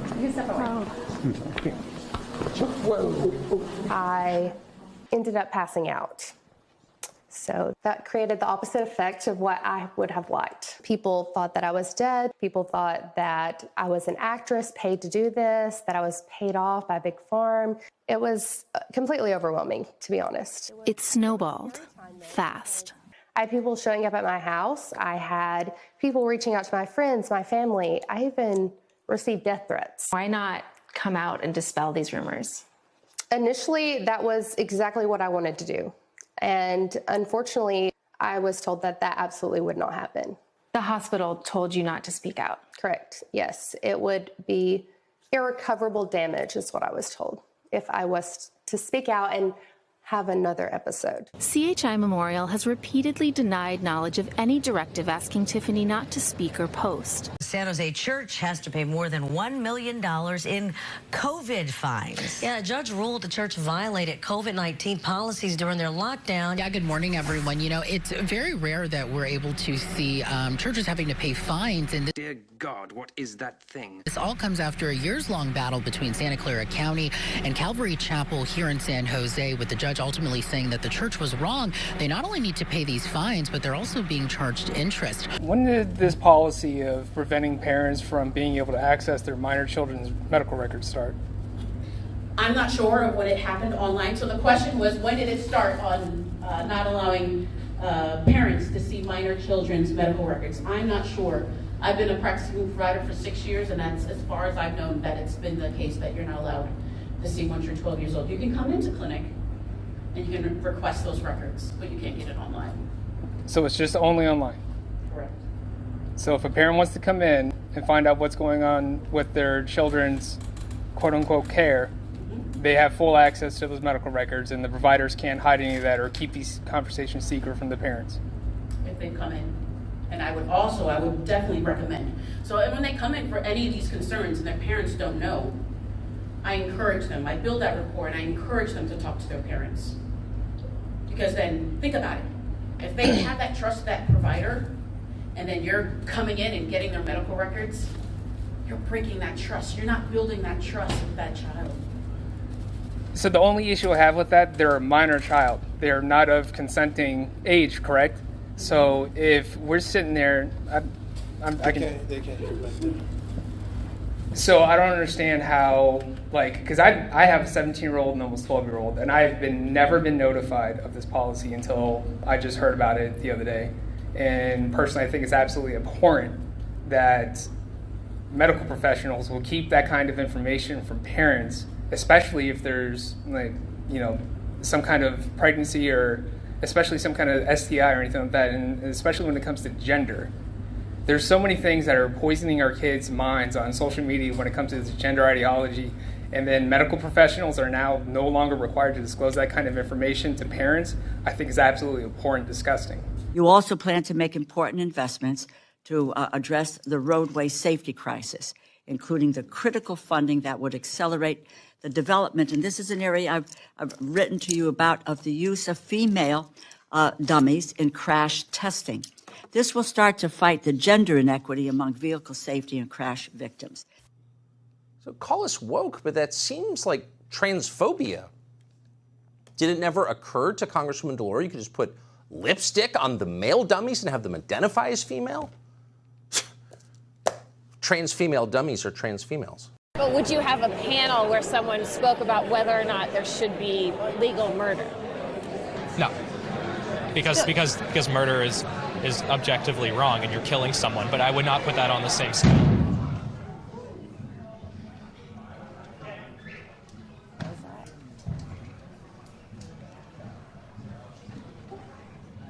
As I said about shutting down free speech, I think this is a very good example of the fact that clearly something's going on here. That boom was an incendiary device set off outside the building, according to a university statement. No one was injured, but some buildings were temporarily shut down. Do you think the point of this debate is to try to convince people in this room or to convince people on the internet? I think it's both. I mean, the goal of the event is not to make some uneducated leftist kid, feel like an idiot. I hope there's leftist people here that ask questions opposing Knowles and are able to do so respectfully. Why do these debates over rights for minority groups always get converted into debates over free speech? When someone backs you into a corner and says, I don't like your ideas, the easiest thing for you to say is, oh, well, that's because you don't like my free speech. It's because you want to censor me. And it's really the coward's way of trying to deal with any argument.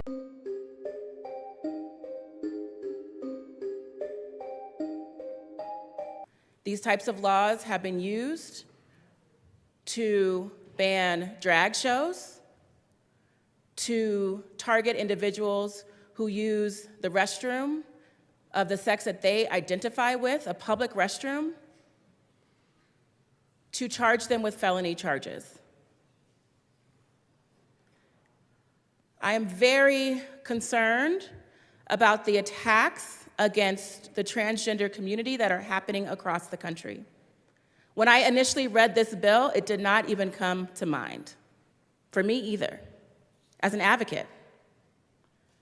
But as I've looked at the bills and as I've talked to my colleagues who are fighting these types of bills across the country, it's very clear to me that the language is very much mirrored in some of the laws that have been used to target members of our community.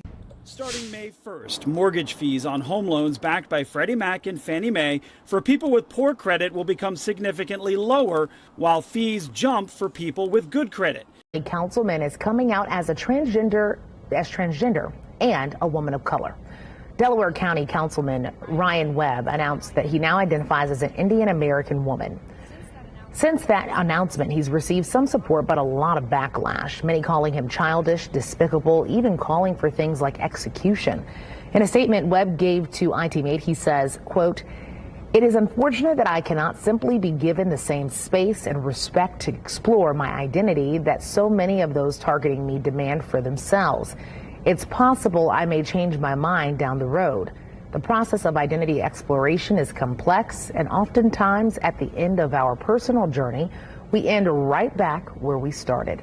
Webb goes on to tell ITMate this is just his true, authentic self. The person Ryan Webb announced publicly on social media that he now identifies as a lesbian woman of color. If he were serious, I'd sing his praises. But instead, I know better. In none of my jobs in the last 21 years, and that is many, many jobs, would I have been permitted to mock and disrespect my customers. And if that were true, we would all be proud of you, and no one would be denying your right to do such things and to identify by your heritage. But your open mockery of these communities is insane. In order to demand for the resignation of Ryan Webb. The posts Mr. Webb made on April 12th were offensive on many levels. I'm being dead serious. You don't get to question me. You do not get to require proof from me. You were part of the movement to help establish these rules and set the bar. And after my abortion, I just started living my life. Getting an abortion made me stronger. It took me a really long time to say I had an abortion, even as a doctor. I was told this was going to be something horrible, but it felt like I saved my life. All I could feel was relief, and I don't regret that. It was an easy decision for me because the alternative wasn't an option. I will tell any and everybody about my abortion. I tell my abortion story because I want to normalize abortion. You know, I think a lot of parents get scared when they're, kind of might disclose something, and, looking at this bill, it's like they're so scared that they might be hiding something from them, maybe for good reason, but they're trying to codify it into law. And so we know that they're early bloomers, they're late bloomers naturally. And this is a really well thought out process that we work on in our team. And we need to be able to have adequate time to assess and address the child's gender identity and experience and work with them and their families, even families who are having problems. And the goal of that is to make sure that this kiddo goes through the right puberty. And so puberty suppressants, even though not many people get the chance to use them, really allow us the time that we need to induce a late blooming puberty. Now, also laid out in the new state budget, a plan to ban gas stoves and furnaces in new buildings in the next 3 years. A lot of mixed reaction on this. Rosanna, is this sound environmental policy or big government run amok? Depends, of course, on whom you ask. Here is the deal on this one. Natural gas stoves and furnaces are banned in most new construction in New York State beginning in 2026. Senate Republican leader Rob Ortt, for example, calls the policy unconstitutional. You're not going to censor what I say, ma'am. I'm very sorry. And I'll appeal to the chair that I be allowed to continue. Sir? You may continue, but you're under a 3-minute limitation. Of course. We know how much Bill Gates cares about children. He met and traveled with Jeffrey Epstein many times after Epstein's convicted sex crimes. The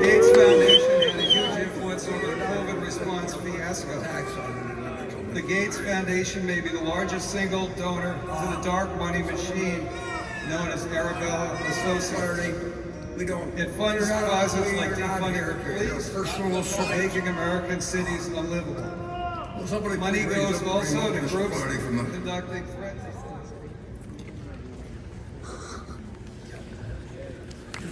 Our managers should not treat shareholders' money as their own. They should treat it as the shareholders' money. We let them make local decisions, but we do not let them decide that their own personal.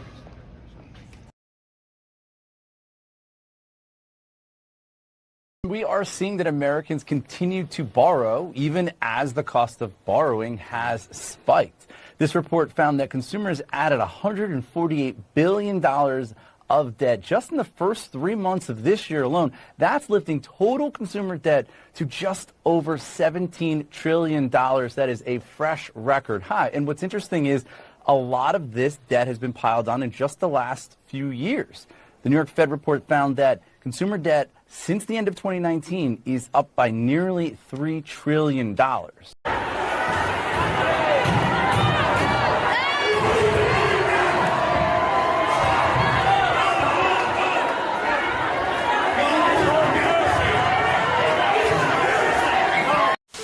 State TFL leaders are calling for peace and possible criminal charges after a city council convention descended into chaos today. Supporters of current city council member Aisha Chugtai and challenger Nasri Warsami clashed as they vied for the DFL endorsement. Warsami supporters eventually stormed the stage, stopping the meeting. Officers were called out, but say the fighting was over by that time. No arrests were made. One woman was treated for an injury.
She was approaching police,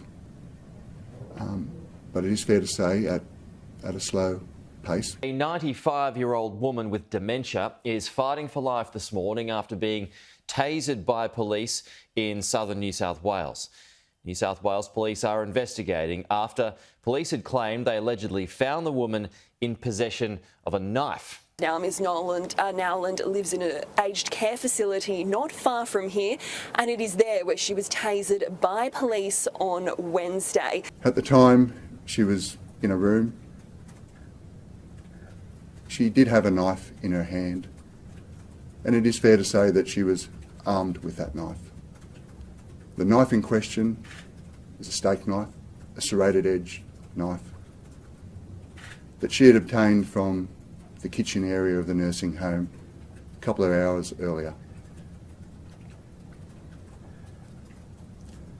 Negotiations commenced with Claire to essentially drop the knife. For whatever reasons, Claire did not do that. One of the police officers who responded, a senior constable, activated his taser, which struck Claire, whereby she fell to the ground, striking her head. At the time she was tasered, she was approaching police, but it is fair to say at a slow pace. She had a walking frame, but she had a knife. I can't take it any further as to what was going through anyone's mind when the use of the taser. Because we've got to talk about chocolate milk. Yeah. And other flavored milk could be banned in school cafeterias. The U.S. Department of Agriculture is considering this idea for elementary and middle school students. The USDA says added sugar in chocolate milk may be contributing to rising numbers of childhood obesity. Mayor Adams considered a similar ban last year but backed off, giving schools a choice as long as regular white milk was still available. Have you? What's your question? Do you have? Are you able to look at them right now? My email? Yeah. I'm not going to pull up my email from the post. No. You don't need to show it to me. Yeah. I want to notice. I want to know if you've noticed anything different in the from line where it gives the sender. Matt, this would be a lot better if you would just ask us what your question was. Well, I mean, so you haven't noticed anything? No. Okay, so within the last hour and a half, 2 hours, the State Department's internal email system, and I've tested this, so I know that it's true, has added pronouns to people's, not their signature, but to their, where it says from. Mm-hmm. Okay. So it will say him, he, his, or her, yeah. Or she, hers. Why? This is not an optional thing. This is something that has been just arbitrarily imposed. And, understand that people could have their pronouns attached, if they wanted them, to a signature before. But this is not something that anyone has a choice about. And so I'm just wondering why and who made this decision. Well, Matt, I have not seen this phenomenon for myself. Okay, well, I have, and I'll show it to you. And is it just, to ask you a question, is it just for internal State Department obviously people not, because I tested it. So I got an email from someone in this building, and whereas before it did not have any of these pronouns attached to the sender's name, it now does. And I've also been told from other people that many of them, or at least when you send it, does it have the? I'll show it to you in a second. Well, what I will just say, if you don't know anything about this, then that's fine. Yeah. Can you look into it? Because I'd like to know why. I'm happy to look into it. Why this would not be an optional thing for people to do. But the problem is that a lot of them, or at least some of them, so far as I've been able to tell, are wrong. They're giving the wrong pronoun. So men are being identified as women and women as men, and this has nothing to do with whatever transgender or anything like that. But it's ridiculous. This phenomenon has not made its way to my Outlook, but I'm happy to check on this for you. I've just told you about it. So can you broadly though, Matt, of course, the ability for I don't individuals have a problem with doing it, and if people want to have their whatever pronoun attached it is fine, but it should be a choice, right? Not something that is the State Department imposes on people, especially if it's wrong. I will look into this. I'm not aware. Thanks, everybody. Mr. Speaker, I move adoption. Mr. Campbell, send out the amendment is acceptable to the author. Is there objection to the opposite amendment? The chair has none. The amendment is adopted.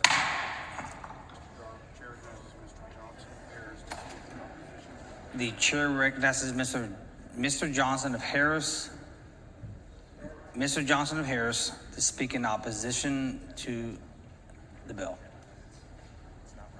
You want Niabe? Chair recognizes Ms. Niabe Criado to speak. The chair recognizes Ms. Niabe Criado to speak in opposition to the bill. I understand that there's also been a lot of FOIA requests made by private organizations and institutions trying to get information on these claims and have not received them yet. Has your department been processing and responding to these requests? Absolutely. Okay. The Department of Education is committed to being very clear and providing information with oversight. We take that very seriously. We just don't very take the responsive. timeline seriously. We've provided over 2,400 pages of documents in this Congress alone. We've responded to 45 letters this Congress alone, and we're going to continue to take that very seriously. How many because employees do you oversight have is in the important. department? How many employees do you have in your department, and what's your budget? Roughly under 4,000. Under 4, okay. Okay. So I'm going to take that as a yes. You have been processing and responding to these FOIA requests? We take that very seriously, and That's a great answer to a question I didn't ask. So can we just stick with the question? Yes or no? I mean, we learned that early in education. Has your department been processing and responding to the FOIA requests? Yes, they have. No, they haven't. I'll even accept an I don't know. Yeah, we take FOIA requests very seriously, and we have been responding. So yes. We take FOIA requests very seriously, and we have been responding. What color is your suit? I'd be happy to focus on our budget. Respect for the secretary. I'm just trying to figure out if we can answer a question. That's about as Washington, D.C. as it gets. Her name is Janet, and she called my office in tears. She was so afraid. She is 64 years old. Her income is $1,200 a month. She has chronic mental illness. She cannot work. She would like to work, but she cannot. And she is so afraid that if they do what they're going to do, that she cannot pay the rent. She cannot pay for any food. She can't pay for the medication that she needs. These tough guys who don't want to negotiate, this is the hostage that they want to take. And there are millions of Janets all over the world who are sitting at home, if they understand what's going on, and watching to see what are the Republicans going to try to do to them. You know, this is unnecessary. This is unnecessary. This is man-made. This is McCarthy-made. That's right. Thank you. Now at 3:30, Target is facing a boycott threat over its LGBTQ support. The retailer has announced it is pulling some Pride merchandise from its shelves. It is a decision that is infuriating the gay community and its supporters. When Target caves into this, then it says that the moment you threaten the employees of even a very large corporation, you get to control its policies. This is economic terrorism, literally terrorism. Toronto Blue Jays reliever Anthony Bass is apologizing for a controversial video he posted on his Instagram, which many consider to be anti-2S LGBTQ+. I recognized yesterday I made a post that was hurtful to the Pride community, which includes friends of mine and close family members of mine, and I am truly sorry for that. I just spoke with my teammates and shared with them my actions yesterday. I apologized with them. And as of right now, I'm using the Blue Jays resources to better educate myself, to make better decisions moving forward. Shocking display of liberal intolerance at Hunter College right up here in Manhattan. A professor caught on tape cursing out a group of pro-life students, even physically trashing their display. We're just educating people. You're not educating. This is propaganda. What are you going to do, like anti-trans next? Is that what you're going to do next? I mean, no, we're talking about abortion. This is bull. This is violent. You're triggering my students. Oh, I'm sorry about that.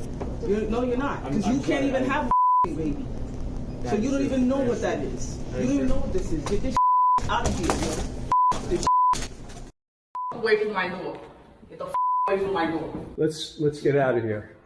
Bay Area musician Carlos Santana is apologizing for making anti-transgender remarks during a concert last month in New Jersey. Now, video on social media shows him defending his friend Dave Chappelle, who has been criticized for his own anti-LGBTQ comments. Carlos Santana told the audience, quote, "When God made you and me before we came out of the womb, you know who you are and what you are." He later said, because a woman is a woman and a man is a man. Santana wrote on his Facebook account, "I'm sorry for my insensitive comments. They don't reflect that I want to honor and respect all persons' ideals and beliefs. I realize that what I said hurt people, and that was not my intent." Here more than 4 days a week. God forbid it should mean that we actually vote on more than a few bills a day. Right. It's disgrace. I'm ready to work, and it may be hard for some members to adjust to on the other side, but I would say that we should do this for the people we represent to ensure that these regulations that are promulgated by a bureaucracy that is unresponsive. You know, the Department of Health and Human Services from 2001 to 2017 issued 2,952 rules.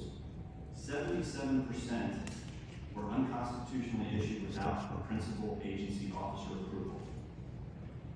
So nobody accountable to the people signed off on these items. Of the Food and Drug Administration final rules, 98% were invalid. So we got an unelected, unaccountable bureaucracy issuing thousands and thousands of rules, and the American people are unrepresented.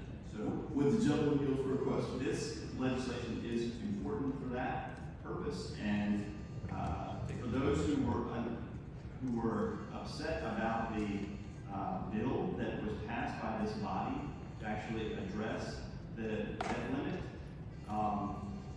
you may not have liked the bill, but you can't deny that this body passed the bill. In fact, this is the only body that passed the bill, and you also can't deny that none of you voted. So the crisis that is occurring belongs completely, the crisis blame belongs to the other end of Pennsylvania Avenue and the other end of the hallway in the Senate for their failure to put forward any kind of proposal that could pass muster in the Senate. And with that, I would yield to the gentleman for a question. In your view, why is this bill constitutional under the Supreme Court principles and enunciated in Chadha? The bill is constitutional because it retains those powers which were delegated to the administrative agencies in the first place. Within Congress's authority to take back those powers which were delegated. So I see no problem with the constitutionality of it, and I'm happy to yield to the gentleman from Arizona for his comments as well. Yeah, thanks so much. So in Chadha, you had a kind of a bizarre situation where a bill was taken up in judiciary, but not ever taken up. I shouldn't say it was referred to, but it was removed from judiciary and was taken to the floor for a vote. Now, what Chadha turned on was that particular piece of legislation actually was removing a regulation that had already been put in place and was doing so without bicameralism, without presentment. What this bill does is completely different. It effectively blocks a regulation from becoming effective. That's very, very different than taking a regulation that's there and without bicameralism and without presentment, then stepping in. That's why this bill, it doesn't even fall under Chadha because just the process that we've had here. This does not allow a single house to be partial bicameralism, and it actually kind of in a way presumes that regulation. Travis, thank you for being on the halftime program tonight. Tell me what exactly happened with you. We had a school assembly where every senior was lined up to give a piece of advice or something you wanted to say to the underclassmen. And I had wrote something before and I decided to change my statement about an hour before they had given our cards back. And I said, guys are guys and girls are girls. There's no in between. I was pulled in the hallway where my principal wanted to talk to me. I asked him if I was in trouble, and he told me no. So I asked him if we could just go back in and enjoy the assembly. And I had left school after that. And then I had showed up the next day, ready to go to school. And he had pulled me in to the office. And he told me that I was suspended for the day and I wasn't allowed to walk at graduation. What explanation did he give for that? What I had said was inappropriate. There has now been violence just outside where the Glendale Unified School Board meeting is happening. Inside, they've been very civilized, but outside, you see this large gathering of Glendale police. We are told that at least one arrest has been made. There was a confrontation.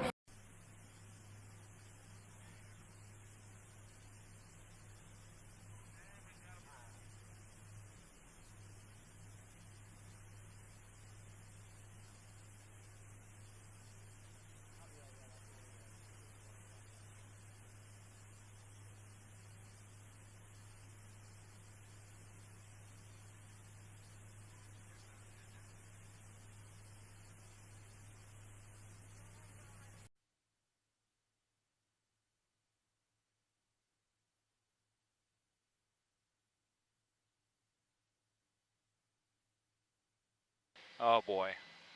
Wow. Okay.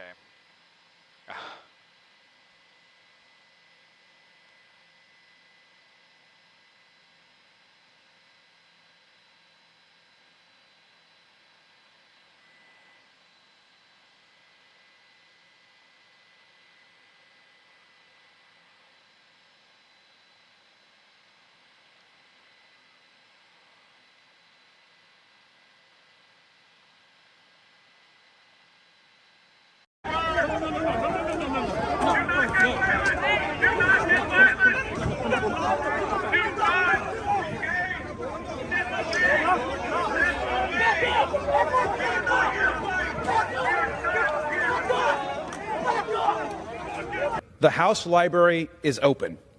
Now, I rise to commemorate the start of Pride Month by honoring the one and only Queen of Drag, RuPaul. An artist, a philanthropist, and a barrier breaker, RuPaul Charles has become an American phenomenon and an icon. Nobody has more charisma, uniqueness, nerve, and talent than RuPaul Charles. Now, Ru's career launched as a drag performer in New York, and then as a successful pop artist releasing his first hit album, Supermodel of the World. In total, he has released 15 studio albums. RuPaul also became the first gay black man to host his own talk show, The RuPaul Show. He is most known, of course, for his multi-Emmy award-winning show, RuPaul's Drag Race. Now, Drag Race and its many domestic and international spin-offs has put drag in the global spotlight. The show has helped launch and uplift the careers of thousands of drag queens and artists. But more importantly, the show has served as a critical space to discuss issues around inclusion, trans rights, mental health, and self-worth. And this message couldn't be more important as the LGBTQ+ community continues to fight for equality and acceptance. The world needs more love and, yes, more RuPaul. I want to thank RuPaul Charles for his years of leadership in our community and his activism. This Pride season, as we recommit to celebrating diversity, difference, and self-love, we must always remember what RuPaul so famously says. If you can't love yourself, how the hell are you going to love somebody else?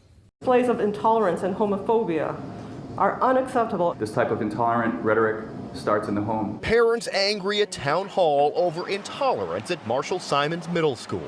Kids were asked to wear rainbow clothes in honor of Pride Spirit Day, but some organized a counter-protest wearing red, white, and blue or black. The principal sharing a statement to families that Pride posters were ripped down, stickers ripped up. Some students chanted "USA are my pronouns," and students showing Pride were intimidated. It was an unruly disruption, in fact, that was was organized ahead of time. While some parents were upset, others say it was overblown. Some of the kids threw the stickers on the ground. But, you know, I can only speak for my daughter. She didn't want to wear that to school. It's not that she wanted to hurt anybody's feelings. She says her daughter felt coerced to participate in the Pride event and was offended by some of the messages, like this quote from Tennessee Williams. Human heart cannot be straight. It is curves and winds. And my daughter just kind of said, you know, Mom, that's offensive to me. Earlier this week, I launched a policy brief to promote information integrity on digital platforms. Digital platforms are being misused to subvert science and spread disinformation and hate to billions of people. This clear and present global threat demands clear and coordinated global action. Our policy brief on information integrity on digital platforms puts forward a framework for a concerned international response.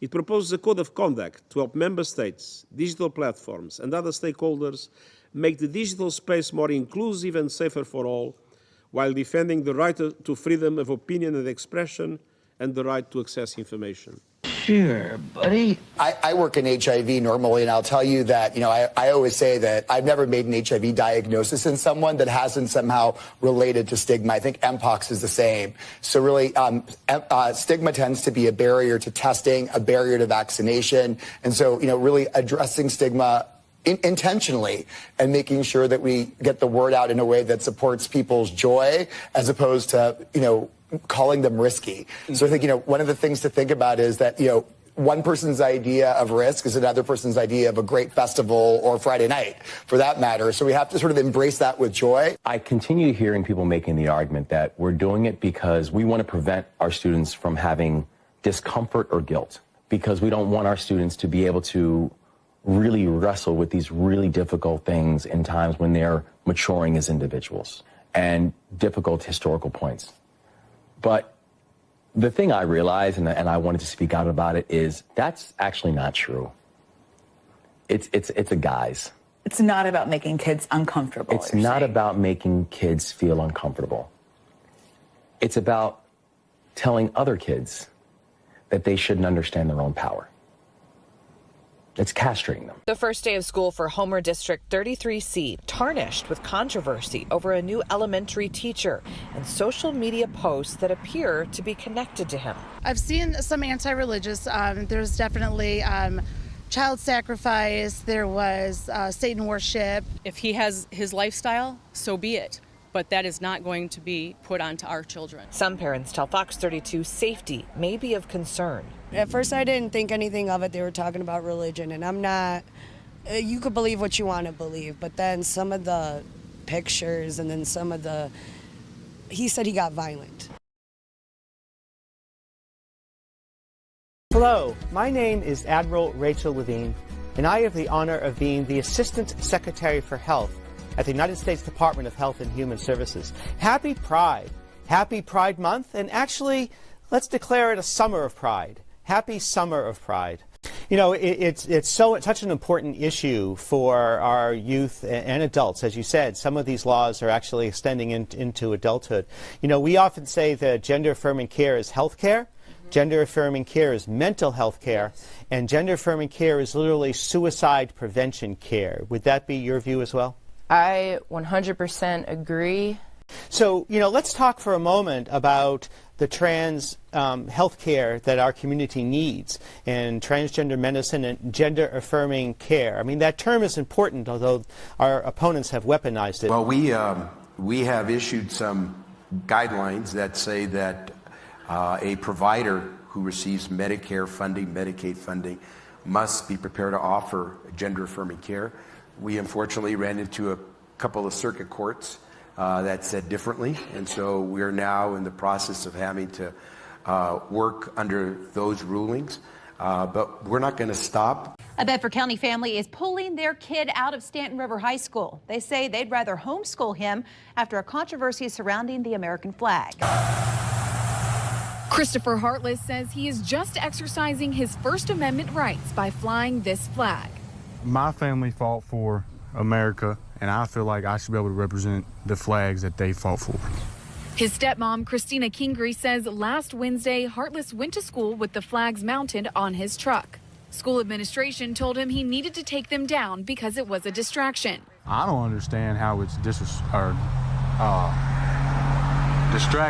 if they have one on the flagpole that every other student can see. Women and some that are shorter. That a biological male has a physical advantage in sports over a biological female? Not as a definitive statement. Give me an example. Well, no, I don't think. How many female members of the NBA do you see?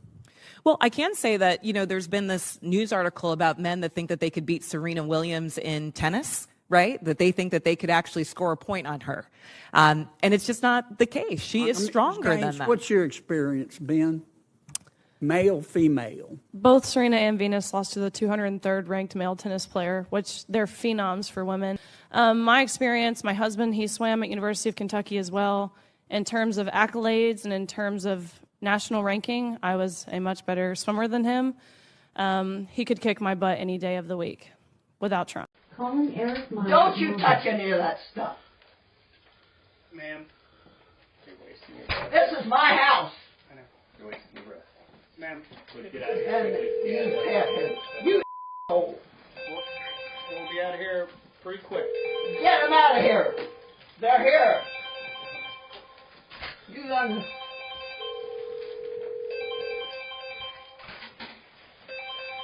Your mother loved you. You love your mother. You're a police chief. You're the chief. Oh, God.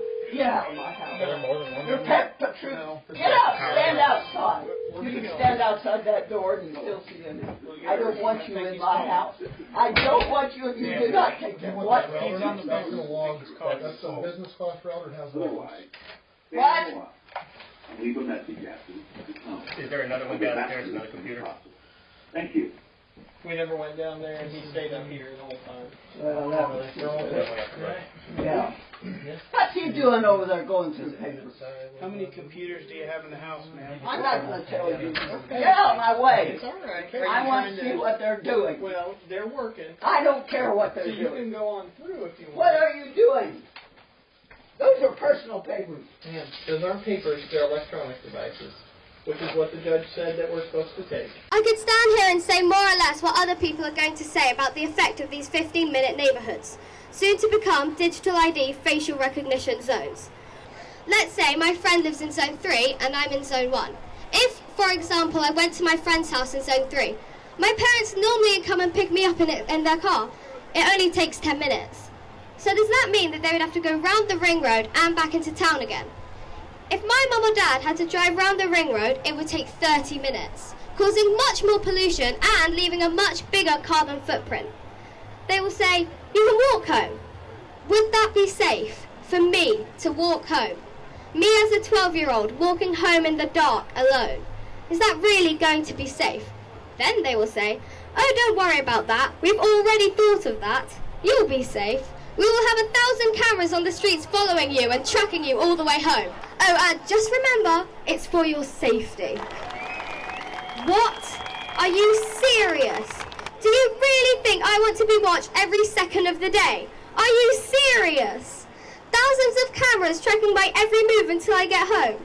At this point, I have to ask, is my safety that important to me that I want to be followed by cameras all the way home? Or do I prefer to have freedom than privacy? For your information, I still wouldn't feel safe. No amount of cameras is going to stop someone who wants to attack me.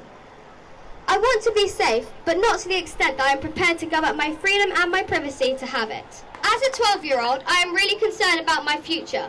And to Klaus Schwab, I say this. How dare you? How dare you?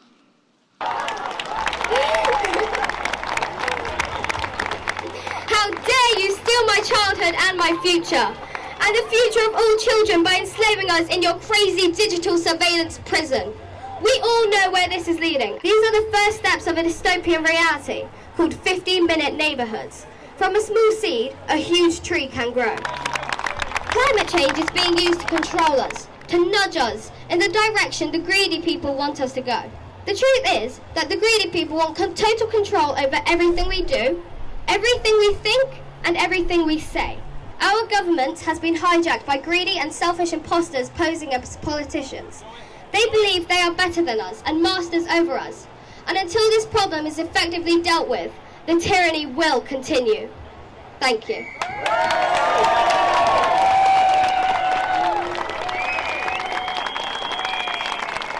I'm going to go. No, excuse me. We're going to hand them back to you. Oh, let her go. Please. Let her go. Ask your lawyer. I don't think we're running the meeting, sir. No, but ask your lawyer. Are you afraid? It's not going to hurt anything. Are you intimidated by a child? Yes, yes. Leave him in the classroom, don't they? They're afraid of pornography, but you want Ask your lawyer. They're scared.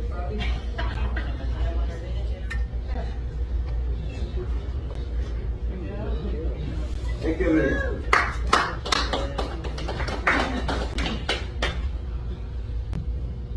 At the end of the last board meeting, a few of you board members were triggered by the facts and truth my mom, myself, and a few of the other commenters spoke about. I did a bit of digging online, and I discovered a way to follow up on the airing of your grievances regarding the public speakers at these meetings. It is called the Hurt Feelings Report.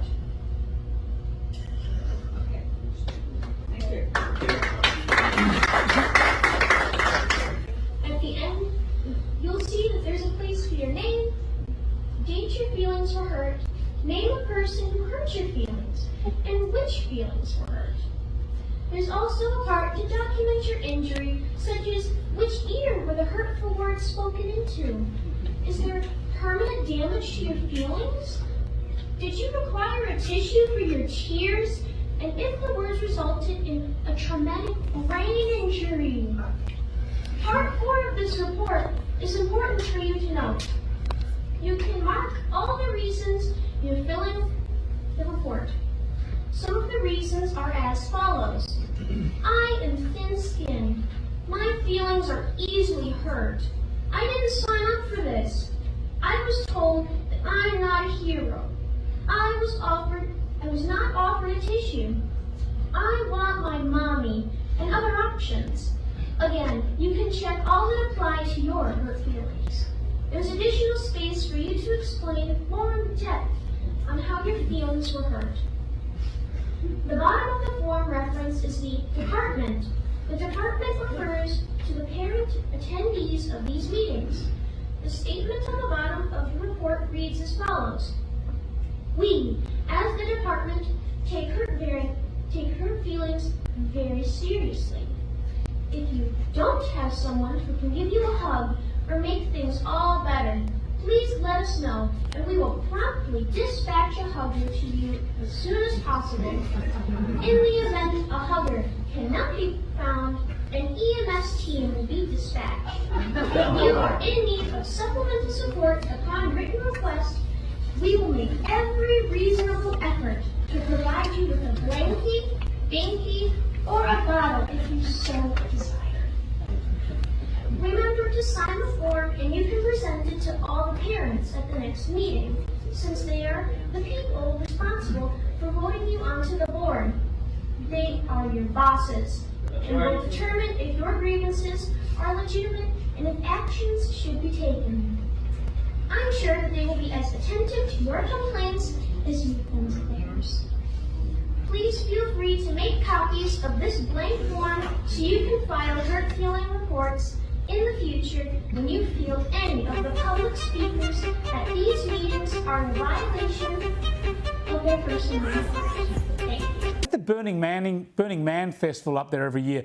Usually very woke types head up there for the Burning Man Festival. It's a pretty sort of woke scene, if you like. But have a look what happened on the road.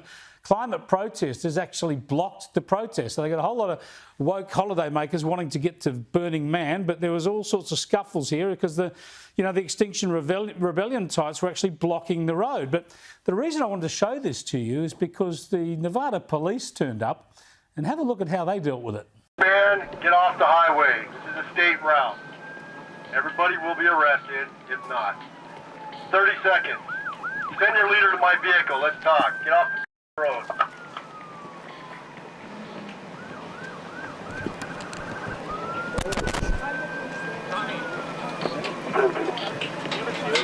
Mommy! Mommy!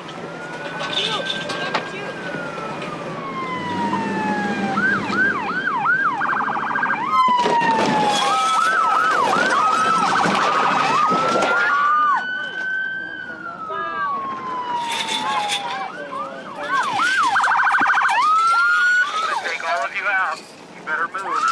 You're the next.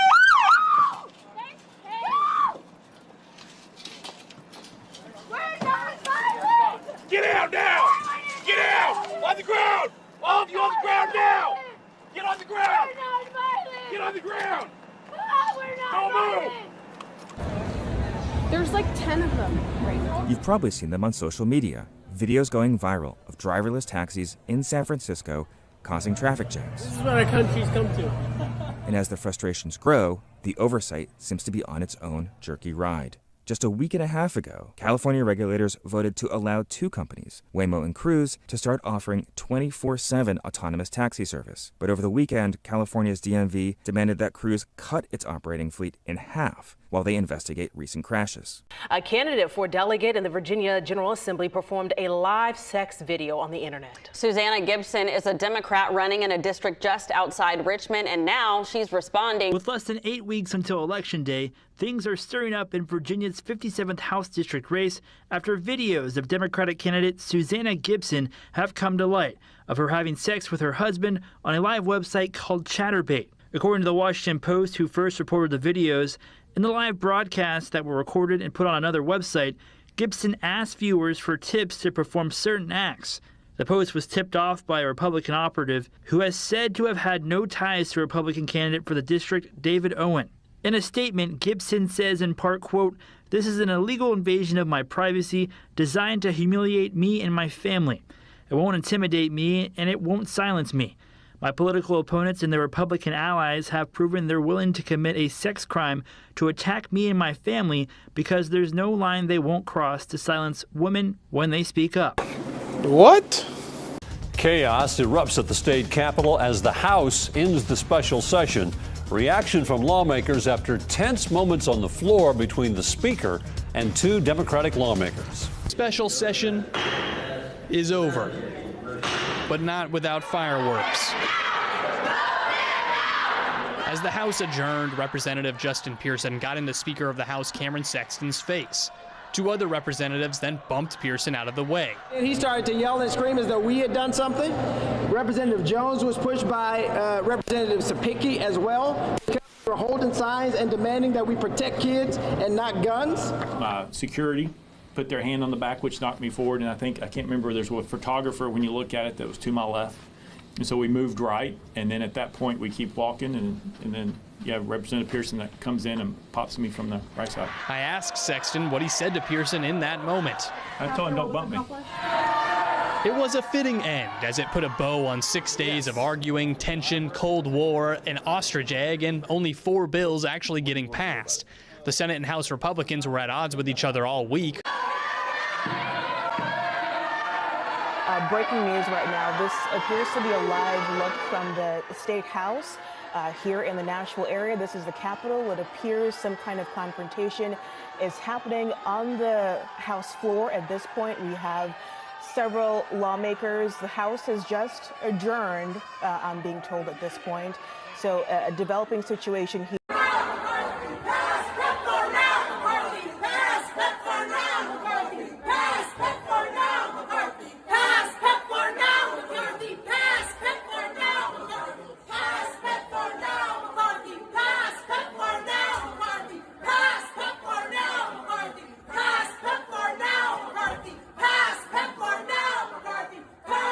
shall be deemed as inciting servile insurrection. After hours of debate and hearing from residents, City Council makes a decision on displaying pride flags on city property. In fact, just within the last 10 minutes, City Council amended a resolution that would ban the pride flag from being flown on city-owned property. Sidewalk chalk is left over from this protest. It says Hamtramck will always be gay. I relocated from California to Hamtramck. That's really far away. And I did it because I thought it was a diverse community. Daniel Andrews, the Premier of Victoria since December 4, 2014, the 48th Premier of Victoria, one of the most high profile, one of the most controversial figures in state politics, not just Victoria, but nationwide, that we have seen in Australian history. Friends over for dinner or friends over for drinks that are not members of your household, then you are breaking the law. Having to say to people that want to come home for the best of reasons, no, you can't. But we have got to, they're not locked into Sydney, so they must be locked out of Victoria. There will be a curfew across metropolitan Melbourne from 8 p.m. this evening, and it will run from 8 p.m. to 5 a.m. each and every day. And the only reason to be out of your home between the hours of 8 p.m. and 5 a.m. is to get care, to give care, or to go to and from work or be at work. We can no longer have people visiting others. We can no longer have people simply out and about for no good reason whatsoever. Police will be out in force and you will be stopped and you will be asked and you will need to demonstrate that you are lawfully out.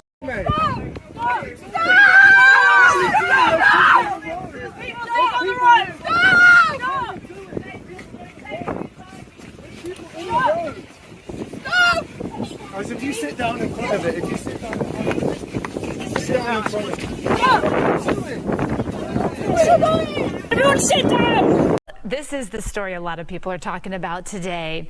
Alleged evidence of aliens being presented in Mexico. Experts who study extraterrestrials testified in front of the country's Congress.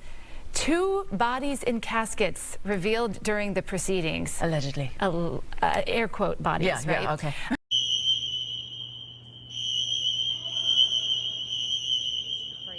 And just before the House was scheduled to vote on that funding bill, New York Congressman Jamal Bowman pulled a fire alarm inside the Cannon House office building. This photo has just been released by U.S. Capitol Police. Congressman Bowman told reporters he was trying to get through a door and thought the alarm would open that door. You know, I don't know why this has gotten so much attention. I was literally just in a rush to go vote, man. That's all it was. Congressman Jamal Bowman from New York is now charged in D.C. with 1 count of falsely pulling the fire alarm. He was seen on video pulling a fire alarm inside the Capitol as Democrats were trying to delay a key government funding vote. Bowman claims it was an accident and that he didn't pull the alarm to try to delay the vote. Police shared body cam video they say shows Franklin outside the 404 Sports Bar and Grill. She had probably 3.5 to 4 drinks and then a swig of a beer. Police say Franklin ordered several drinks. They say they could not find evidence of anyone tampering with her drinks. Moments later, she slumps off. Police turned around and saw her laying on the ground. Police say the vice chair was laying in a puddle of clear liquid. The report says she appeared to have urinated on herself. Emergency crews put her on a stretcher. Don't leave me! Don't leave me! Don't leave me! Franklin gets visibly agitated. Then she gets sick on herself. We cut the video before that moment. If nothing was ever posted or said about it, it would just went unnoticed.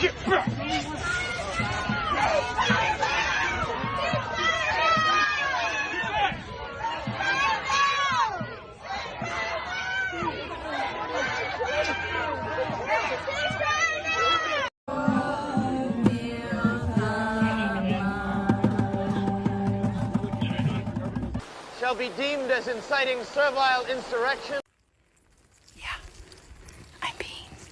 What? Avoid yellow snow. Every day, Virginia-born, married mom of 3 daughters, just like blew the people in Virginia away. Before we go, I want to take a moment to thank you, our viewers. It is an incredible honor to be sitting in this chair, and I feel the huge responsibility it carries.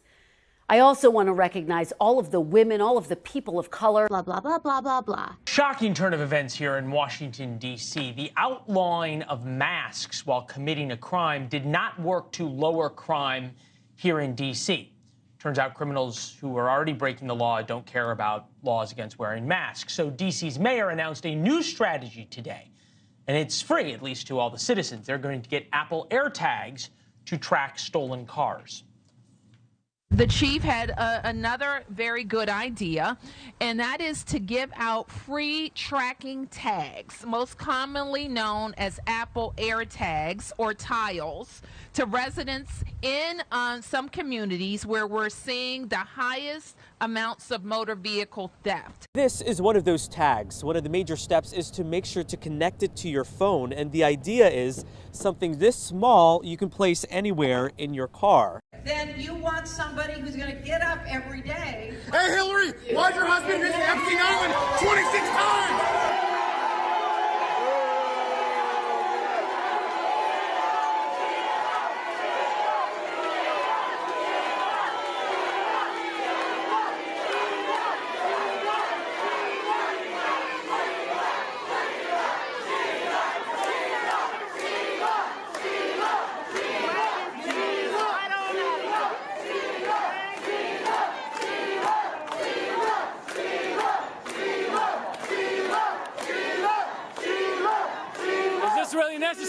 Is this really necessary, guys? Is this really necessary? Is this really necessary, sir? Hey, is this necessary, officer? You guys are dragging a grown man out. Is this necessary? Seriously, come on. Hey, is this necessary, guys? I've never had a hotel take rooms back and give me nothing. Mark Mansbach is a travel agent out of New Jersey. His agency helps veterans book trips for this game. Mansbach first got word reservations were being canceled from a client. He decided to call the hotel himself. 3 hotels near Gillette, owned by the same management group, were pulling rooms, about 70 reservations in all. Mansbach says Geary Hotel Management told him they were planning to give those rooms to migrants being housed under the state's right to shelter law. Some people just decided not to go. Some have found space in Boston, and some I've been able to put into other hotels that I had space left in. Now the details here. A Philadelphia transgender activist identified as Kendall Stevens is now charged with sexually assaulting 2 children under the age of 13. Kendall Stevens was arrested today for the rape of a minor. Sources confirm that she is the same Stevens who is a prominent LGBTQ activist in the city. Well, despite that $500 million city deficit, the mayor is exploring the idea of opening a city-owned grocery store to promote food equity. Under Mayor Johnson's proposal, the city would use economic development grants. Yumi Grisby, the administration's policy chief, says the city will team up with an organization to open a city-owned grocery in one of Chicago's food deserts. Flash is breaking out with protesters outside the DNC headquarters a day after the massive March for Israel on the National Mall.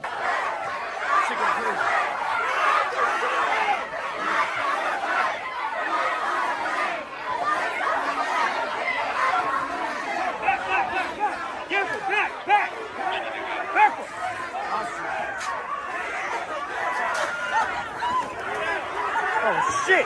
Someone just got thrown. People getting thrown down the stairs. People getting thrown down the stairs. Yo!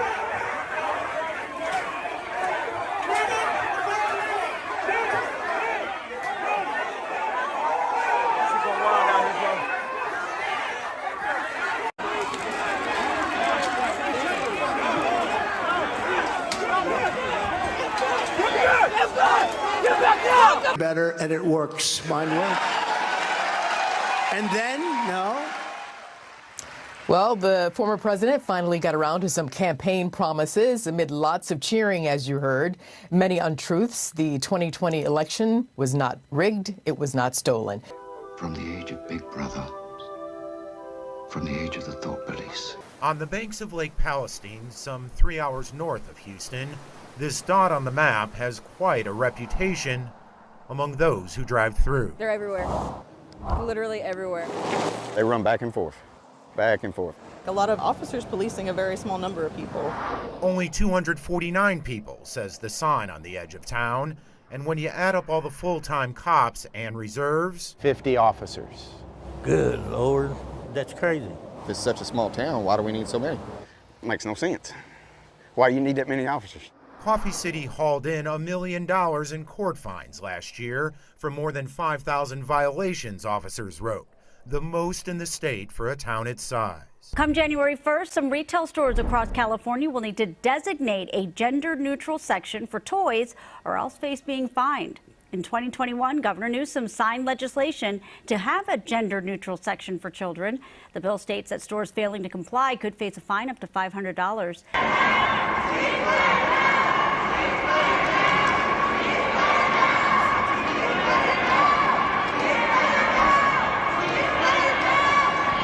Shall be deemed as inciting servile insurrection.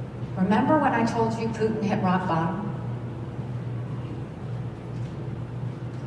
Hamas invaded Israel and did all that brutality on October 7th. October 7th is Putin's birthday. Who's the happiest person in the world right now? Putin. Why? Because the U.S. and the West took all their eyes off of Ukraine, and what did we do? Started looking at Israel. Did Putin call Netanyahu? Nope, not for 10 days. You know who he did call? Hamas. They came the next day and they held hands and said they were friends. We now know the Russian intelligence is what helped Hamas know how to get through that barrier. See the connection. Very smart. Very smart. Dr. Joe Gao is considering legal action after being terminated as the chancellor of UW-La Crosse. That's according to an interview this morning with WTMJ Radio 620. The Universities of Wisconsin Board of Regents voted to unanimously to fire Gao on Wednesday for creating and appearing in pornographic videos. Gao and his wife have also had an X account where they promote their loyal fans at OnlyFans sites. Now, the couple described their site as, quote, passionate, plant-powered couple cooking, conversing, and shooting with top adult film stars. Feliz Navidad. Feliz Navidad. Feliz Navidad. Prospero año y felicidad. That was weird. If you are visiting the Iowa State House over the next couple of weeks, you will see this in the rotunda.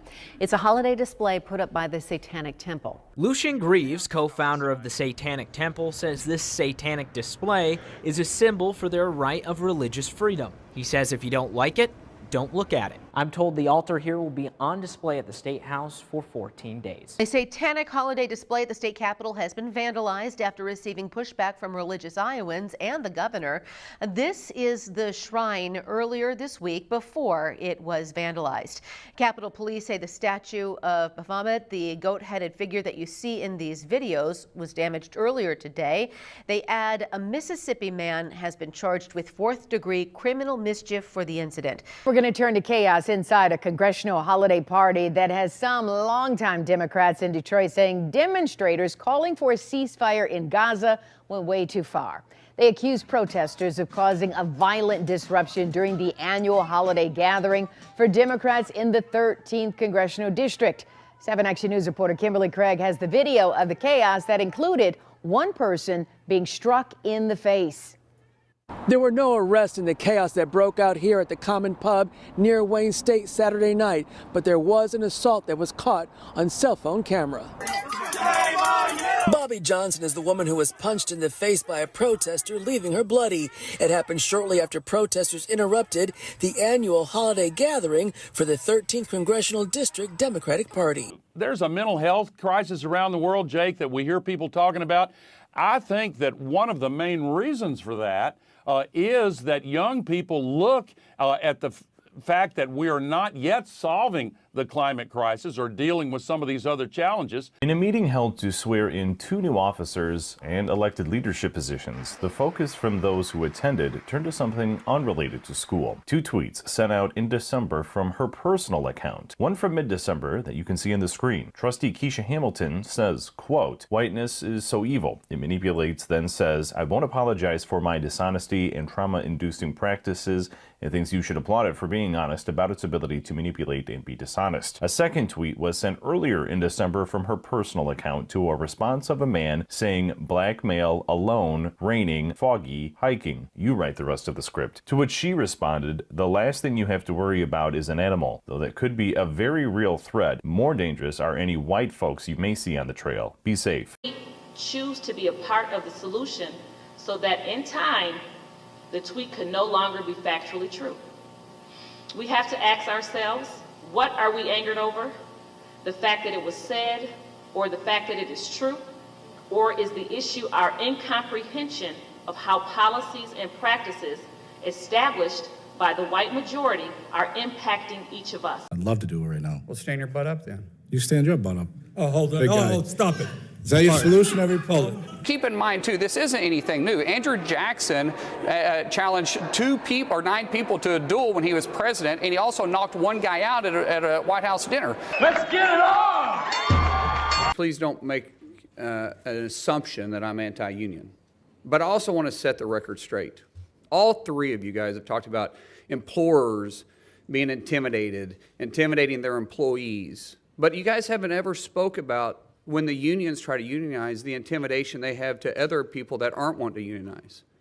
You guys don't mention that. Because, see, I started with nothing. Absolutely nothing. In fact, I started below nothing. And I started growing this little plumbing company with 6 employees to now we have over 300 employees. And back in 2009, you guys tried to unionize me. My guys were making money.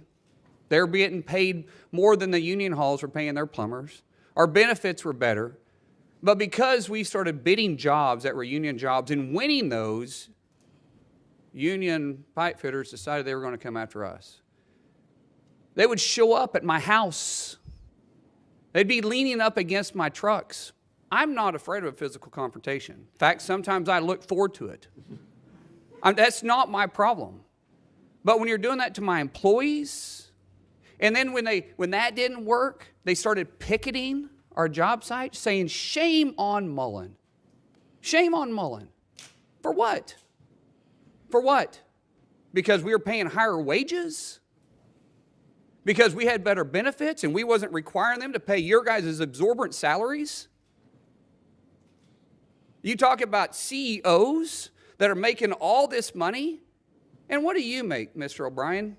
Well, I'm glad you asked that question. Yeah, I know what you make, because in 2019, your salary was, what is this, $193,000? I'm sure you got some pay raises since then. Yeah, when I was a And the average UPS driver, the feeder driver, makes $35,000 a year. And what do you bring? That's to the inaccurate. Table? Hold on a second. That's inaccurate. State I've facts. got it right here. State facts. That's inaccurate. The average UPS feeder driver makes $35,000. If you don't know your facts, then maybe you should. I know them because I negotiate the contract. So I say one thing to you. What do you bring for that salary? What do I bring? Yeah. What job have you committed, or have you started? What job have you created? One job, other than sucking the paycheck out of somebody else that you want to say that you're trying to provide because you're forcing them to pay dues? And no, we don't force them. Senator, you've asked the question. You're out of line. Let him answer Actually, the I question. haven't, and don't tell me I'm out of line. You are out of line. Don't tell me I'm out of line. Well, you frame. Don't tell me. I'm frame, making a you statement. frame the statement You like need a to tough shut your guy. mouth Yeah. because you don't know You're what gonna you're tell me to talking shut about. my mouth? Yes, Yeah. I did. Hold it. Yeah. Hold it. Yes, I Tough did. guy. I'm not Senator, afraid of physical. You Senator, don't have hold to be, it. but don't sit there and tell me I'm out of line. Senator, you made a statement. You asked the question. I didn't ask a question. You did. I answered the question. You asked the question about how Well, it much was money. rhetorical. Let him answer. It was a rhetorical Well, question. you may think it's rhetorical. It was Sounded to me rhetorical. like a question. Let him answer the question. I'm not yielding my time to him. So if you're going to let me keep my time, that's fine. You'll have your time. Let him. You ask your a question. He has So- a right to answer that. As far as my salary goes, my salary, if you follow me around, I actually look at this building. I bet you I work more hours than you do. twice as many hours. That's impossible. But No, that's true. Sir, you don't even know what hard work is. You Secondly, wanna follow my schedule, Secondly, I'll do it in a follow. minute. Secondly, UPS feeder drivers, and you can quote Carol Tomei, who quoted this. They make $93,000 on the lower end. Some of them said making feeder drivers. $150,000. I said feeder drivers. Feeder drivers, tractor trailer drivers. Some of them making $150,000 per year. Some of them do. And I don't most of them disagree with that. Most of them After make you've been over. there Most four- of them. after you've been there 4 years. Most of them make over $1,000. Okay. Most of them make over $100,000. So reclaiming my time, I go back to the whole fact that, sir, you haven't created a job.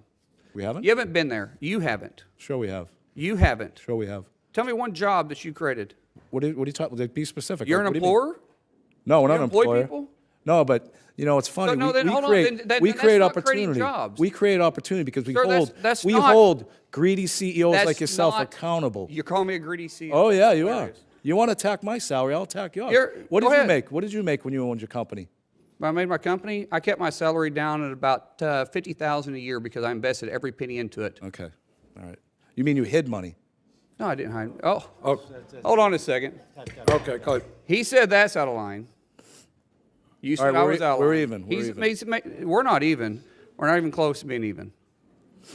You think it's smart? You think you're funny? No, you're you do- not. You think you're funny? No, I never said. Did I You smile? frame Did I laugh? your opening Hold statement. on. Let's. You frame your opening right. statement No, saying you're a tough Senator, guy. continue. This- Senator, please This continue is your behavior, statements. but sir, this is. I think it's great that you're doing this because this shows their behavior on how they try to come in and demonize a shop. No, it's and they just- say about intimidation, and it's not about intimidation. This it's may not the show your employee's behavior support. here. But stay on the issue, please. The issue is, if you're really for the employee, then why are you against right to work? Why are you against private ballots?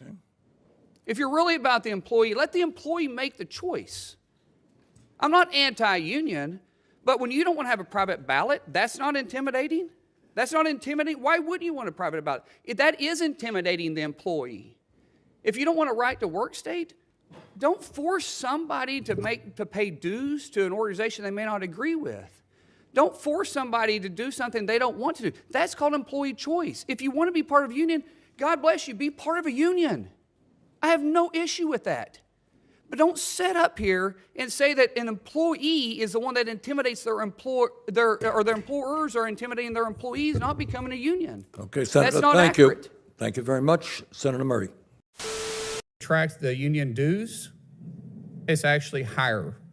Non-union employees are getting paid by roughly 1% to 2%, which is exactly what union dues are, is 1% to 2% of their salary. So I just wanted to set the record straight on that, and that's coming from statistics, all right?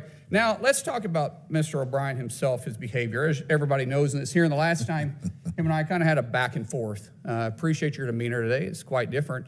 But after you left here, you got pretty excited about the keyboard. In fact, you tweeted at me 1, 2, 3, 4, 5 times. And let me read what the last one said. It said, greedy CEO who pretends like he's self-made.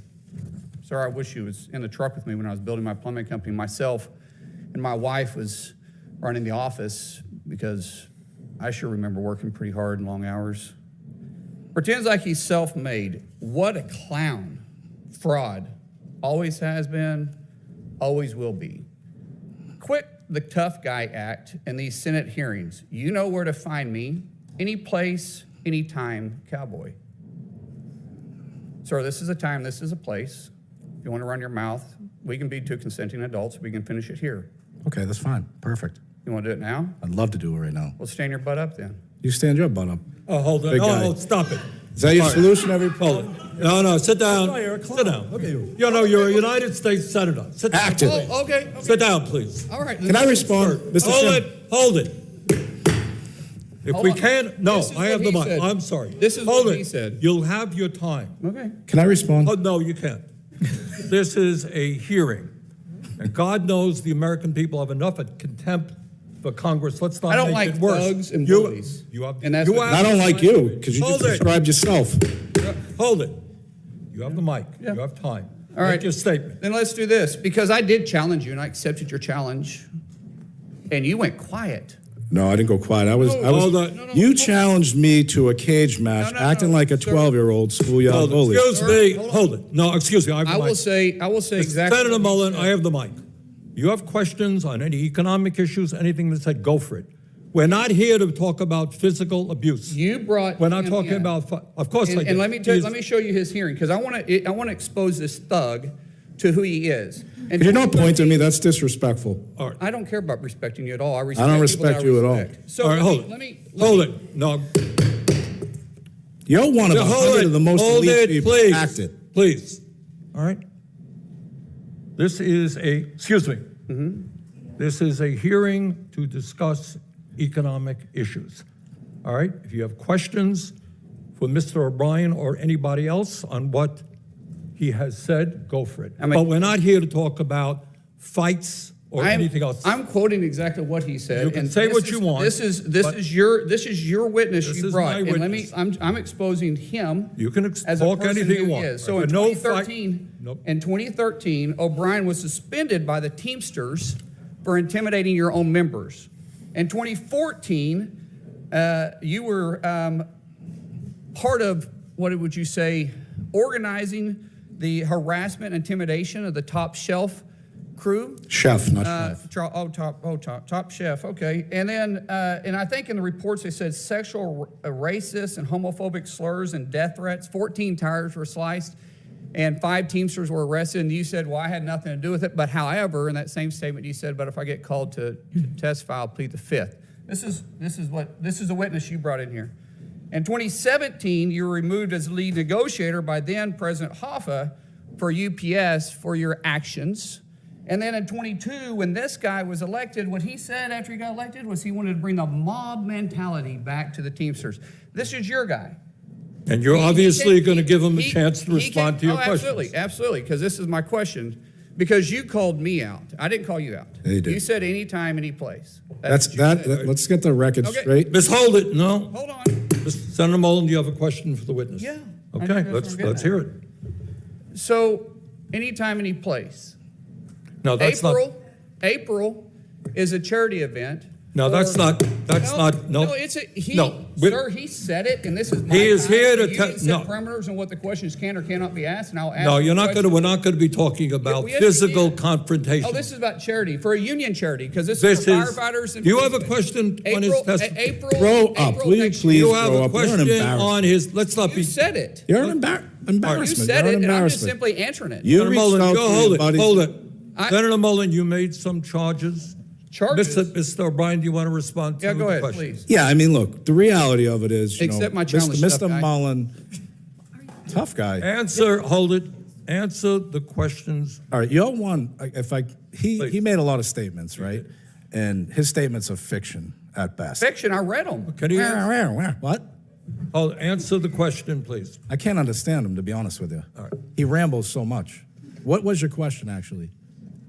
You said I made a lot of statements. No, but what's your question? I don't understand your question. Could you repeat it? You said anytime, any place. What's your question? Accept the challenge. What challenge? You said anytime, any place. I'm accepting yours, so why don't you come What back? challenge? What challenge are you talking April about? 30th. How about we do it for a charity at the Smoking Guns in Tulsa, Oklahoma? No, we're not going to be what was the talking about challenge? physical confrontations here. You want to fight me? What'd you say about anytime, any place? Let's have coffee, discuss our differences. Oh, that's what you said. Yeah, that's right, exactly. All right, well, let's sit down and have coffee. Let's I'd do love it. to. All right. I'd love to. But It's funny how you're backing out. Okay. I don't back on anything. You did. You're the one. You're a 100. Senator- Should be the most influential people in this country, making changes. Senator You're Hassan- focused on. Okay. You're Thank focused you. on Why did debate you- that's not even Why- relevant. Texting You're an me and they went embarrassment. silent. You're an Excuse me. embarrassment. They Well, went That's what you are. silence after You're an embarrassment to the state of This Oklahoma. hearing is about the condition of the working class in America. You That's brought what a we're thug talking. into this. You're the biggest thug here. You brought him in. All right, You're the biggest thug. Even your colleagues call you why a you do joke. what you're doing, Senator Hassan. Thank you very much, Mr. Senator Chair. Hassan, you got a Senator question? Mullen, please yield. I've been recognized No, by the you chair. got it. You hope don't advertise. You don't want them to advertise? No. What do you mean? If somebody's going to try to blackmail me with advertising, blackmail me with money, go f yourself. But Go f yourself. Is that clear? I hope it is. Hey, Bob, if you're in the audience.